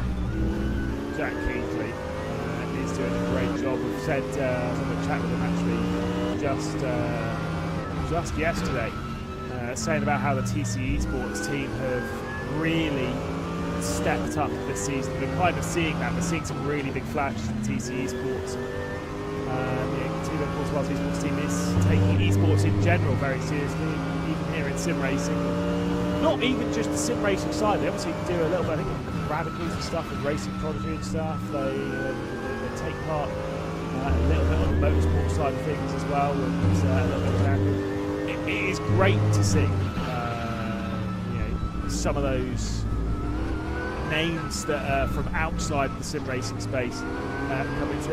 I do have this thing, when obviously COVID, a lot of the sim race that came from football, all goalkeepers. And I remember, talking about some of the goalkeepers, seeing them racing on the F1 esports, and even some of them here in the Cupra sim racing series. There was a couple. Marc-Andre ter Stegen was taking part. Thibaut Courtois, obviously one of the most recognisable goalkeepers in football, having an esports team that's getting stronger and stronger. They're not just here for the joke. Well, I mean, it's not just esports, it's racing in general. I mean, remember Fabian Barthez taking to the circuit? Yeah. Jersey Dudek, I believe, as well, as Beneke looks to the outside of Roche. They desperately want us to stop talking about football goalkeepers. It's going to be a common subject in the next few weeks, I'm sure, but Beneke and Roche are going to try their best to distract us from that conversation. Beneke is going to have the inside, but remember, it's going to become the outside unless he can get it done. And there it goes, Roche straight down the inside again, holds on to that P15 position. So great stuff from the German on the German. And Beneke is going to immediately dive down to the inside. This is the overtaking spot I was expecting more through turn 6. And he gets it done. Excellent opportunistic stuff from Beneke. And now all of a sudden Roche has got Sari and Kinsel behind for company. So excellent racing between the two of those. And well done, you've taken us away from football. But very briefly, Andre Villas-Boas as well, a manager getting into racing. Plenty of football and racing connections. Well, I mean, obviously there's not team more in sim racing, rest in peace, but Drago Sim Racing, they were funded by the goalkeepers, his team. So there's a lot of it. There's a lot of overlaps in the world of sim racing motorsport. Imagine what the frustration level would have been there for Max Verstappen sat behind Tim Roche. Now, what is his mindset here, going back out onto the start-finish straight? It's like, you cannot let him.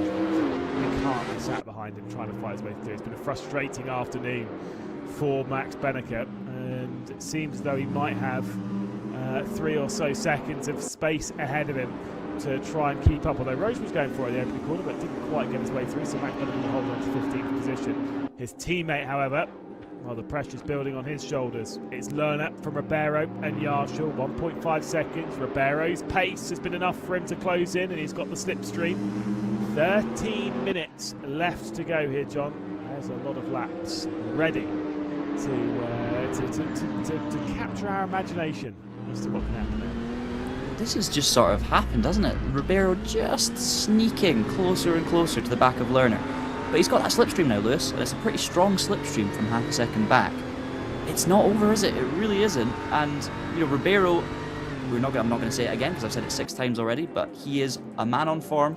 Lerner has not quite had the pace of his teammates so far this season, but we're talking a tiny sample size. We know how good Lerner is.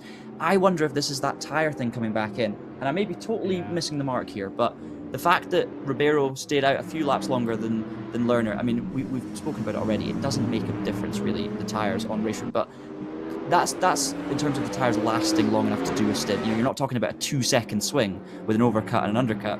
You're talking about tenths. But in this championship, if you find 2 tenths a lap with a couple of laps extra in your tyres, that could make the difference because of how close it is. So difficult to know for sure. But Ribeiro certainly making a race of this, and Lerner's going to have to be careful.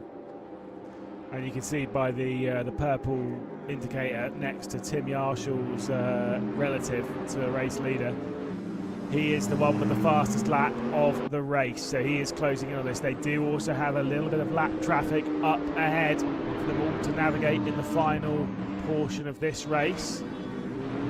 So I'm sure Moritz Lerner will be keeping a very close eye on that car up ahead and figure out, right, how do I navigate this back marker as swiftly as possible whilst trying to keep Tomas Ribeiro at bay, searching for his first victory in the DTM Esports Championship. Tim Yarshall looking to continue winning as he has done so many times, winning plenty of times on the way to his championship, winning 5 times last season.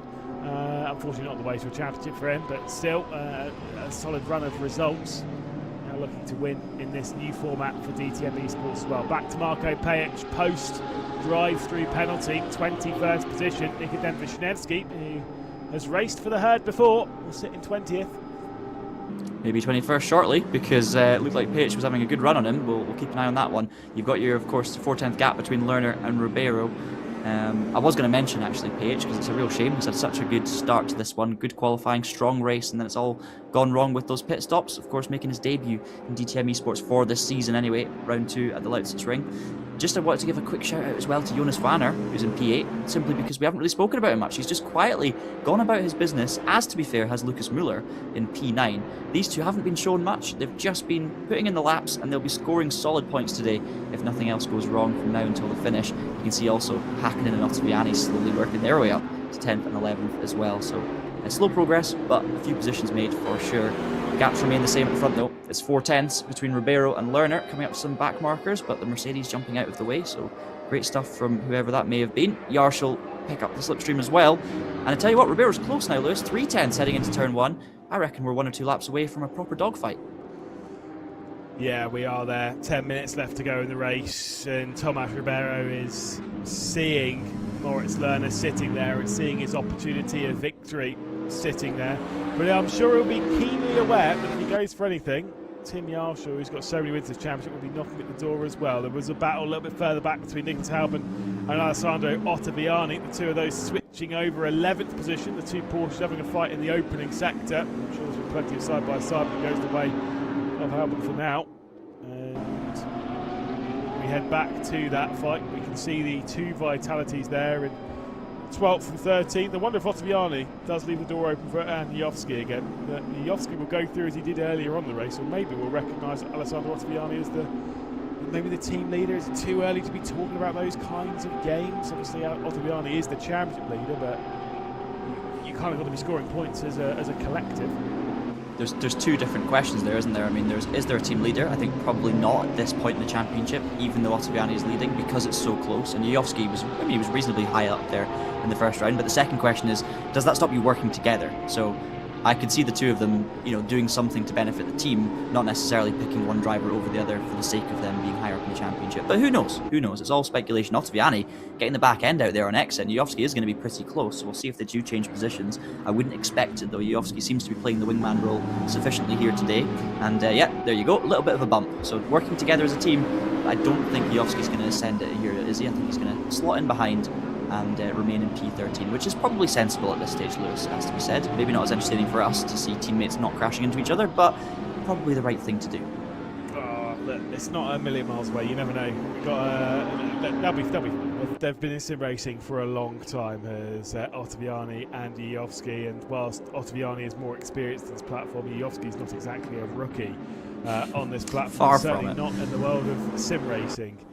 Back to the fight for the race lead. Lerner trying to keep Tomas Ribeiro at bay. Ribeiro, who's been the form man on this platform for the last, 6 to 10 months. He's been getting stronger and stronger, finding his form. And that, it's his debut season as far as my stats say for him in the DTM Esports Championship for Tomas Ribeiro. Didn't race last season and is hunting down that victory. But I've got to say, that BMW M4 of Moritz Lerner is great drive off of the final corner.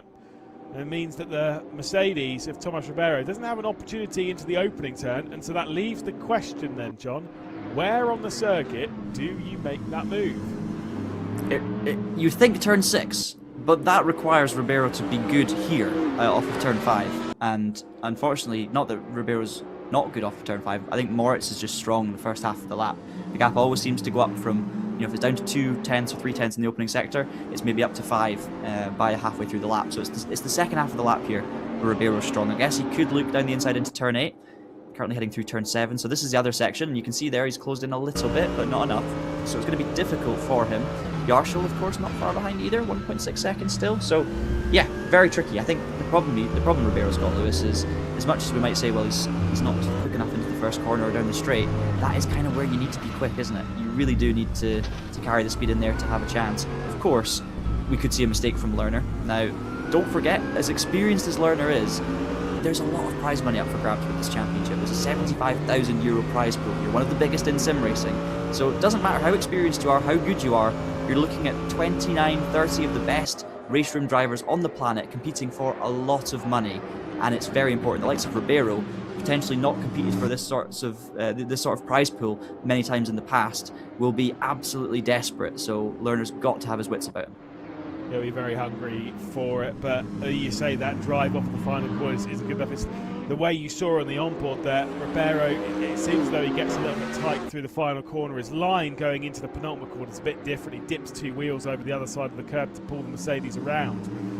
Meanwhile, Moritz Lerner doesn't. Even looking here at 6, out so much wider is Moritz Lerner, who's carrying so much more speed through the corner. Very different approaches from these two, and we've got 3 different cars involved in this battle for the race lead. We'll see it again here in the final sector, so you can see those differing lines. What we see here are Ribeiro going for an earlier apex here in the start of this final sector, but it's really the double hairpin sequence where you'll see the real difference in line. Although that said, this time Lerner does dip it into the curb the same way Ribeiro did. Ribeiro a little bit tight there through the opening part of the final complex of corners, and that just kind of allows Lerner to push off the corner a little bit better. Yeah, it seems to be working. This is probably the best run Ribeiro's had, actually, heading onto the pit straight now. And even in that slipstream, you can see the gap coming down, 2.5 tenths, almost down to 2 tenths. That could have been, if that was the last lap, Lewis, could it have been a send? Quite possibly. Speaking of sends, we're too wide here in the middle of the pack. This is Roche, Kunze, Payich on the outside there.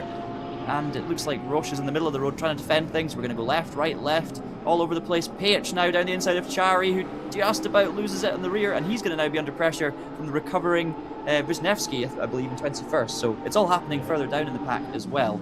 Just keeping an eye on that 3/10 gap in the front, and your producer's also keeping an eye on it, clearly. It's getting very, very close between these two. 4 minutes to go, though. Ribeiro starts to think, how much risk do I take here? Do I settle for a fantastic P2, probably take the lead of the championship, or do I go all out for the win? There's not a huge points benefit to winning the race. It's something we spoke about earlier, Lewis. It's more about the consistency. So if you're sensible right now, you're not going to do anything stupid. That being said, racing drivers be racing drivers. We could see something bold, we could see something brave, but calculated.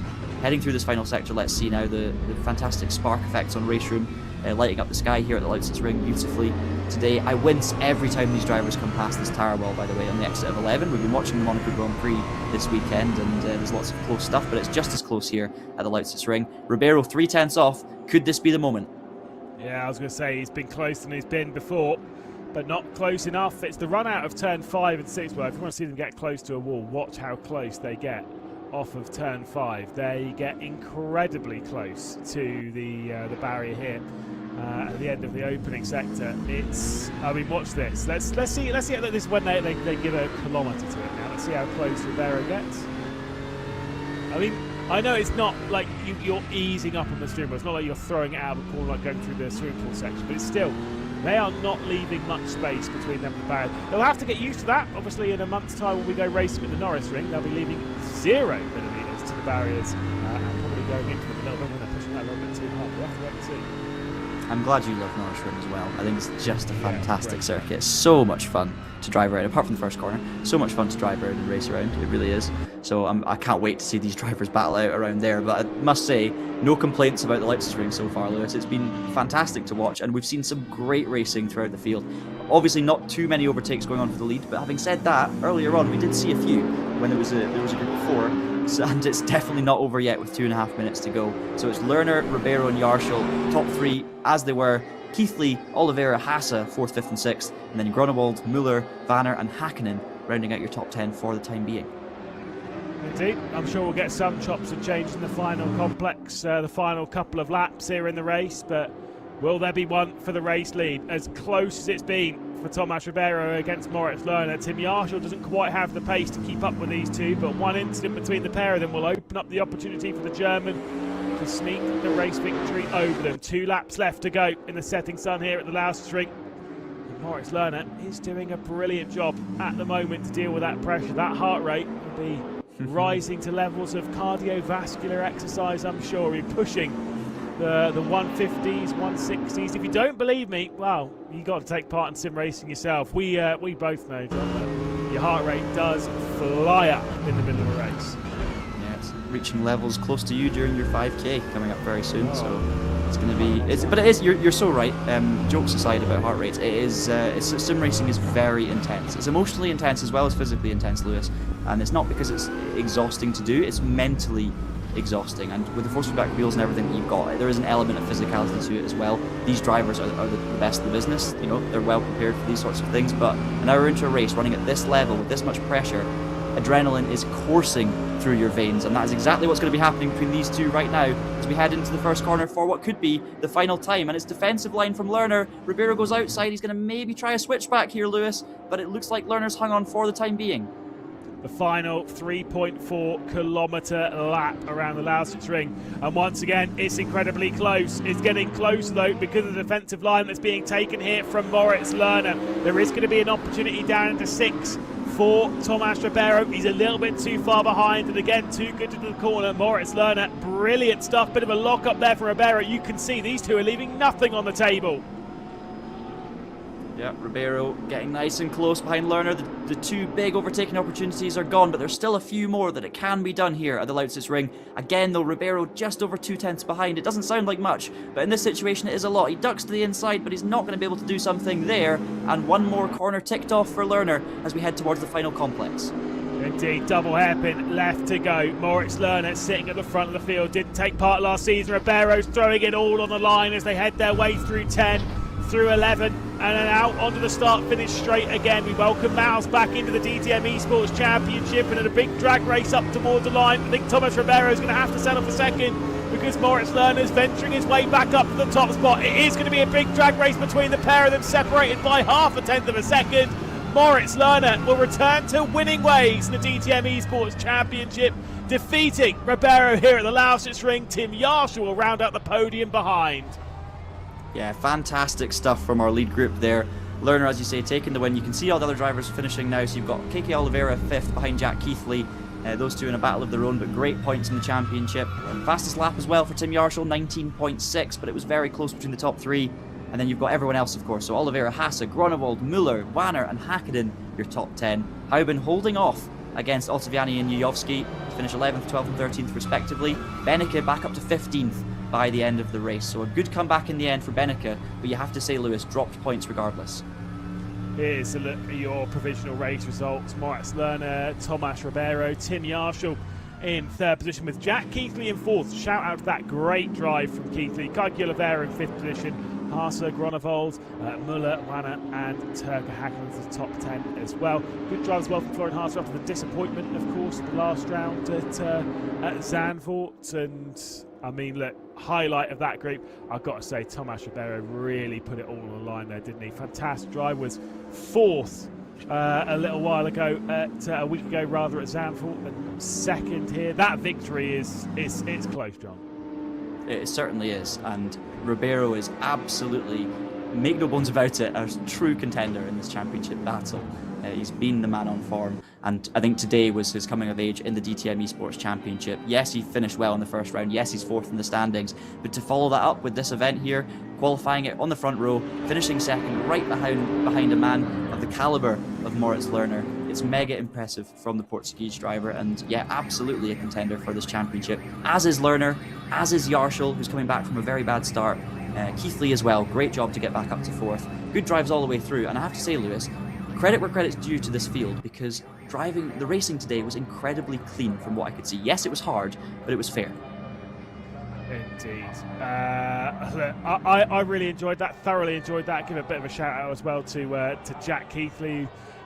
Started outside the top 10, gained, he said he's just told me he's gained 8 spots, which is incredible from Keithley. Hopefully we'll be able to catch up with some of our top drivers at the end of that, because there is, I'm sure, a lot of stories to be told from that race. Brilliantly exciting, and I'm sure when we go racing in a month's time at the Norris Ring, it'll be very much the same thing. I thoroughly enjoyed the first round at the Zandvoort, despite there being a little bit less in terms of overtaking. There was more sort of build-up of battling, but not actually, moves being made or dive bombs being made that were successful. Here, it was like every second lap into the first corner, we had 2 wide, we had switchbacks, changing positions. It was great. And of course, the field was so closely matched as well. It just means that the drivers have to get everything out of that car and everything out of the race if they want to maximize their points. Interesting strategy-wise as well, Lewis. It was a little bit less standard than Zandvoort. We did see a bigger difference with drivers coming into the pit lane. I don't know if that's the nature of the pit lane. Maybe it's easier to lose lap time on the entry with Lausitzring. Maybe it's a tire thing. I'm not quite sure, but interesting to see a bigger spread after the stops. I wasn't quite expecting that this time around. But, that's basically where Lerner did the business. He didn't necessarily have the pace over Ribeiro. He got the pit stops right, and he went from 4th before the first stop to 1st by the end of the second stop. Do you know what I've just been told? And this is always one of those ones where I'm like, wait, really? Nikodem Wisniewski wasn't quite up to his normal pace, was he? We normally expect Nikodem to be a very competitive driver, and yes, that and the other. Some information I've just been passed. Apparently, he was racing on a keyboard. No way. What do you make of that? Surely not. Surely not. I mean, Wisniewski, we know how good Wisniewski is, as you've said, but this field is so good that I didn't think anything strange about someone who was good being in P20, right? Because they're all good. That's crazy if that's the case, and not possible for a human being anyway, so certainly some alien activity going on there. Yeah. We'll hopefully be grabbing it, but we're not 100% sure as to whether our technical side on this is working. If we can't catch up with them, I'm sure you'll be able to do that on social media as well to see what the drivers have all been up to. But we'll just give it a second to see if we can figure ourselves out. Let's obviously talk about next round, John, because the Norris Ring, very different kettle of fish, and we'll be racing on back-to-back weeks. Yes, it's in a month's time, but we'll be racing at the Norris Ring before having a very short breather and racing again the week after. Yeah, it's relentless, this championship. They'll be grateful for the breather right now. Not that Norris Ring requires as much practice necessarily as other rounds. All the rounds require a lot of practice at this level, but Norris Ring, as you alluded to earlier, is just 4 corners. 4 very different and interesting corners, though. That first hairpin, we've seen it in the real-life championship, we've seen it in esports series throughout the years. It's chaos, it's carnage, it's such a tight hairpin, very difficult to get around there with the turning circle, and of course that leads to drama. And we like a bit of drama here in the commentary box every once in a while, as long as it's sensible enough. And yeah, I mean, I've been pounding around the Norris Ring a lot on RaceRoom recently, thanks to the new DLC, the DTM 95, the DTM 2002 cars, really nostalgic action that this RaceRoom DLC has brought to the sim racing world. Even Super Tours as well, it's great. Basically, any car is good around Norris Ring. And that central section of the track, Lewis, the turn 2 and 3 chicane, talk about drivers getting close to walls. We're going to see drivers smacking into walls regularly. Yeah, indeed. And look, I love myself a little bit of Norris Ring, Oschersleben immediately after that. A couple of circuits we've raced an awful lot here in DTM Esports. One of those joys of it being open, of course. The fact that everyone can come and take part is probably about the perfect time to jump on to RaceRoom and get yourselves involved and maybe try out some of those packs there in the DTM side of things. It's I say there's loads of good things to look at in the history of motorsport that's on RaceRoom here, and there's lots to think about when it comes to what you can kind of adapt your skills to. Yeah, RaceRoom makes my job very easy at times because I get to cover lots of new content that comes to sim racing, and thankfully, as a big motorsport fan over the years, I love talking about historic racing coming to a modern sim platform and being able to relive those moments. And through the ranked racing system on RaceRoom, which you can sign up to for free, by the way, just simply by downloading RaceRoom, you're there. You're in the ranked racing section of the game. You might need to buy the content depending on what the content is, but some cars and tracks are free. You can buy packs to give you lots of content for a very cheap amount of money as well. And you can get on the ladder. You can build your safety ranking, build your driver rating, take part in races in modern GT3s or old DTM cars or old Super Tourers against other drivers with similar skill levels, work your way up, and who knows, maybe eventually you'll find yourselves in the top split of DTM Esports in a future championship, because this is all being run through the current day ranking system on RaceRoom. So basically what you see now is entirely accessible for everyone watching at home, as long as you have a PC and you want to get on RaceRoom. Maybe even using a keyboard, according to Wisniewski. Anything's possible. Obviously, his rating has been made through him driving on a wheel. He's not always driving on a keyboard. But then again, I remember some drivers back in the day always racing on controllers and stuff and moving their way forward. You've all got to start somewhere. RaceRoom's quite an adaptable platform. You can kind of get yourselves a little bit involved with an awful lot. You and I, we've both had our fair share of experiences on the platform, a fair share of experience in sim racing, and the way the platform works is really good for you getting involved. And the fact that the DTM Esports Championship is now open for everyone to take part on, it's maybe a bit of a downside for some, like Manuel Vera, who obviously was taking part and kind of battling his way through in the last round, but now is in split 2 for this round. It's a bit, yeah, it is what it is. It is. Hopefully, though, Vera can spend some time in the Ranked Racing Championships and make his way back up into Split 1 for the future rounds. And I believe we may shortly be able to hear from some drivers. So we'll move ourselves over to the interview booth. And hopefully we can hear from the likes of Moritz Lerner and potentially even our second place finisher, Tomas Ribeiro, as well. Both of those drivers I'm very fascinated to hear from after what has been a fascinating race. And I want to hear what the strategies were, what they think made the difference. So let's find out soon. Let's give it a go then. We'll see if we can hear from them. Let's give it a whirl.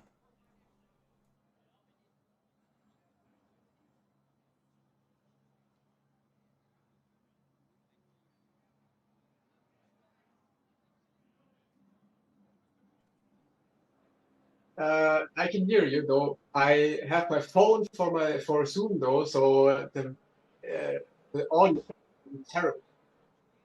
Yeah, okay, that's fine. Okay. Yeah, then we can do the interview, I guess.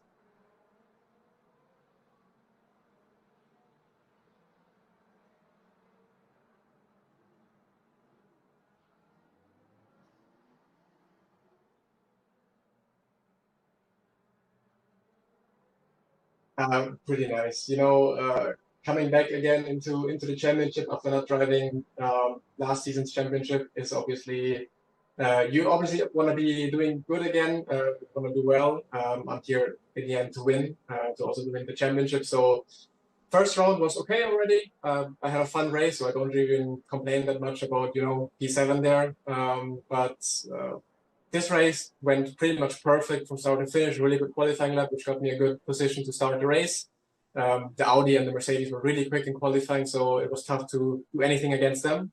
But in the race, we had some good pace. Max and I did some good practice for the race, so tire life and all that stuff. So with the strategy calls, which were absolutely perfect, spot on once again in this race, I was able to go into the leading position and was able to keep everyone behind me and not get overtaken or taken out like in the last race. Bit unfortunate for Max, obviously. I think he would have deserved to win quite a lot, probably even more than me, because he's always this tiny little bit faster. But yeah, luck was a bit more on my side. Unfortunately, the luck was not with Max. Otherwise, it could have been Maus 1-2, which would have been nice, of course. But yeah, he'll be back next time, and we can still do this Maus 1-2 in the next rounds.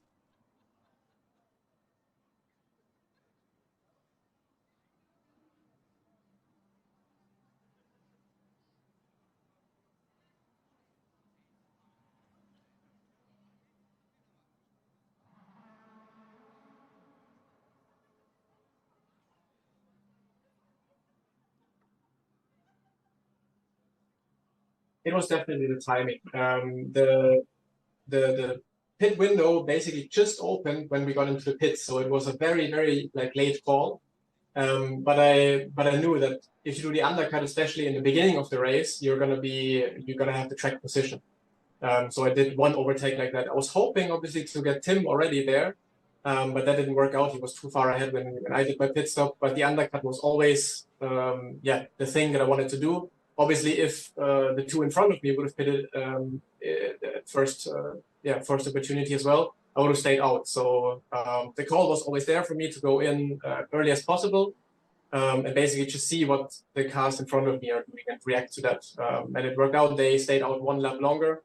I pitted pretty much immediately. That got me one position. And then after a couple of more laps, I again went for the undercut. Well, I just know it works. It worked last time against him as well in Sanford. I was quite surprised that he didn't learn from it from last race. But yeah, it worked out again. They stayed out quite long. They tried a little bit something different to come back in the end with fresher tires. But yeah, after some laps, the offset is not that big anymore between the tire life. And then, you can defend quite nicely with even older tires. Well, Moritz, thank you so much for chatting to us. And once again, we'll chat to you, I'm sure, at some point later on this season. Sure. Hopefully many more times. Cheers, Moritz. To hear that from Moritz Lerner again, and like I say, certainly a driver I expect to hear from an awful lot this season, John. But obviously there's a whole host of drivers that take part in this championship, including some old teammates for you, John. That's obviously an interesting one. Jack Keithley should be joining us here in a second. We'll see if we've actually got a copy on Jack, if he can actually hear us. If he can unmute his mic quick enough, I think that's the challenge right now. That is the challenge. Jack Keithley. There you go. We're getting the 1 second. It's fine. I'll hold fire for an interview from Jack Keithley. Obviously, one of Sim Racing's absolute best and an old teammate for you, John. We'll let him figure it out. Yeah, Jack helped me a lot in my early career, showing me what I would never, unfortunately, be able to manage to do with my sim racing career. But gave me a lot of help. Very useful teammate. Jack Keithley does join us in the comms booth. Jack, you were messaging me a little bit about how you'll rise up through the order. I mean, talk to me about that one. Clearly, you and TC Esports are getting stronger and stronger in sim racing, it seems, and you're right back towards the front again. Yeah, I feel like not so much where I deserve to be, but where I want to be. Obviously, sharp end of the field. Qualifying wasn't great, but what a past 2 days it's been. To come home 4th from starting 12th, I'm extremely happy with that. And Koiki, that guy, he just would not. I wish he would just give up. I wish some people would just give up, but these people just don't do that. What's wrong with them, mate? What was it about the Lausitzring that you think made the difference in terms of you being able to make that progress? Because it's such a competitive field, Jack. You know how fast everyone is out there, but you were somehow able to put the moves on folk. Is it something about this circuit you enjoy, or did you have a plan going into it? It's one of my favourite circuits. No real plan. I was not able to do as much practice going into this as I wanted to. I don't think I've done a run more than like 8 laps in a single go. So beyond 8 laps, I'm in the unknown when it comes to my tyres. So I was just praying they held on as long as they did. But I love this track. I feel like it's one of the few tracks I can get onto the pace in pretty quickly, but with more practice, I can do that pace more consistently. Wasn't able to do that in practice for here, but I feel like I've got a very good grip of the track. And also with the car, I was able to recognise when Koiki was behind me, just where the car's at its absolute strongest. And I knew as long as I kept doing that, I was going to keep my position. I just about did. So it's a lot of it with here is just experience and just complete focus and concentration. Yeah, I'm going to try and be respectful here. So don't be offended. You're one of the more experienced drivers on the field. You've put your fair share of laps into all of the circuits we're racing this season. You say you're quite comfortable around here at the Lausitzring. Any others this season? I mean, look, surely you love a little bit of Norrisring like me and John. I am good at Norrisring, and I've had success there. I really do like Norrisring. To be honest, the tracks like Norrisring and Lausitz where you can race, like, and you can actually follow close and get someone a mistake, whereas places like Sachsenring and Oschersleben, it's very hard to follow, and that's where overtaking is much harder. But tracks like this, you've just oh, sorry, I'm just buzzing right now. You've just got to really just focus just on where you're most likely able to overtake. But there's plenty of opportunity to overtake on here, and when we go Norrisring, same there. But I'm usually quite good there. Last couple of outings not been so great, but I know historically I'm good. So I hope I'll keep this run of good finishing going, because yesterday was great, today's been great. So let's keep it going. Indeed. TC Sports moving from strength to strength. Jack, thank you so much for joining us, and look, I'm sure podiums and victories are not too far away. Absolutely not. They won't be at this rate. So, vamos. Cheers, Jack. All right, you want to say it? And there we go. Great to chat there to Moritz and to Jack, and great to see great to see more action here in DTM Esports. Not too long before we're racing at the Norrisring.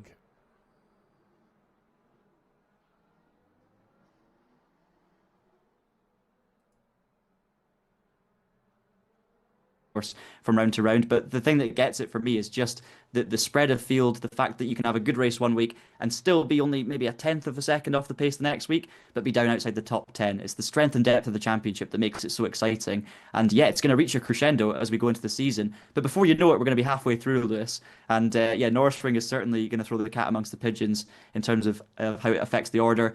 Interesting to see which cars go well there too. Of course, it will be a track that suits cars with good traction from low speed, good top line performance as well. So maybe we'll see a completely different order once again. Indeed. Alessandro Ottaviani was able to win the first round of the championship. A little bit of disappointment here at the second round of the Lausitzring. Moritz Lerner has been victorious. No more racing in the DTM Esports Championship for the rest of June. We will be back in the 11th of July. It will be back-to-back rounds at the Norrisring and Oschersleben a week after that. We'll keep our fingers crossed. It'll be exciting. If there's one thing we can guarantee, it will be dramatic. From myself, Lewis McGlade, from John Moreau, and from Aidan Butler, who's bringing all of us the broadcast. Thank you so much for joining us here for DTM Esports, and we'll see you in July. Until then, bye-bye.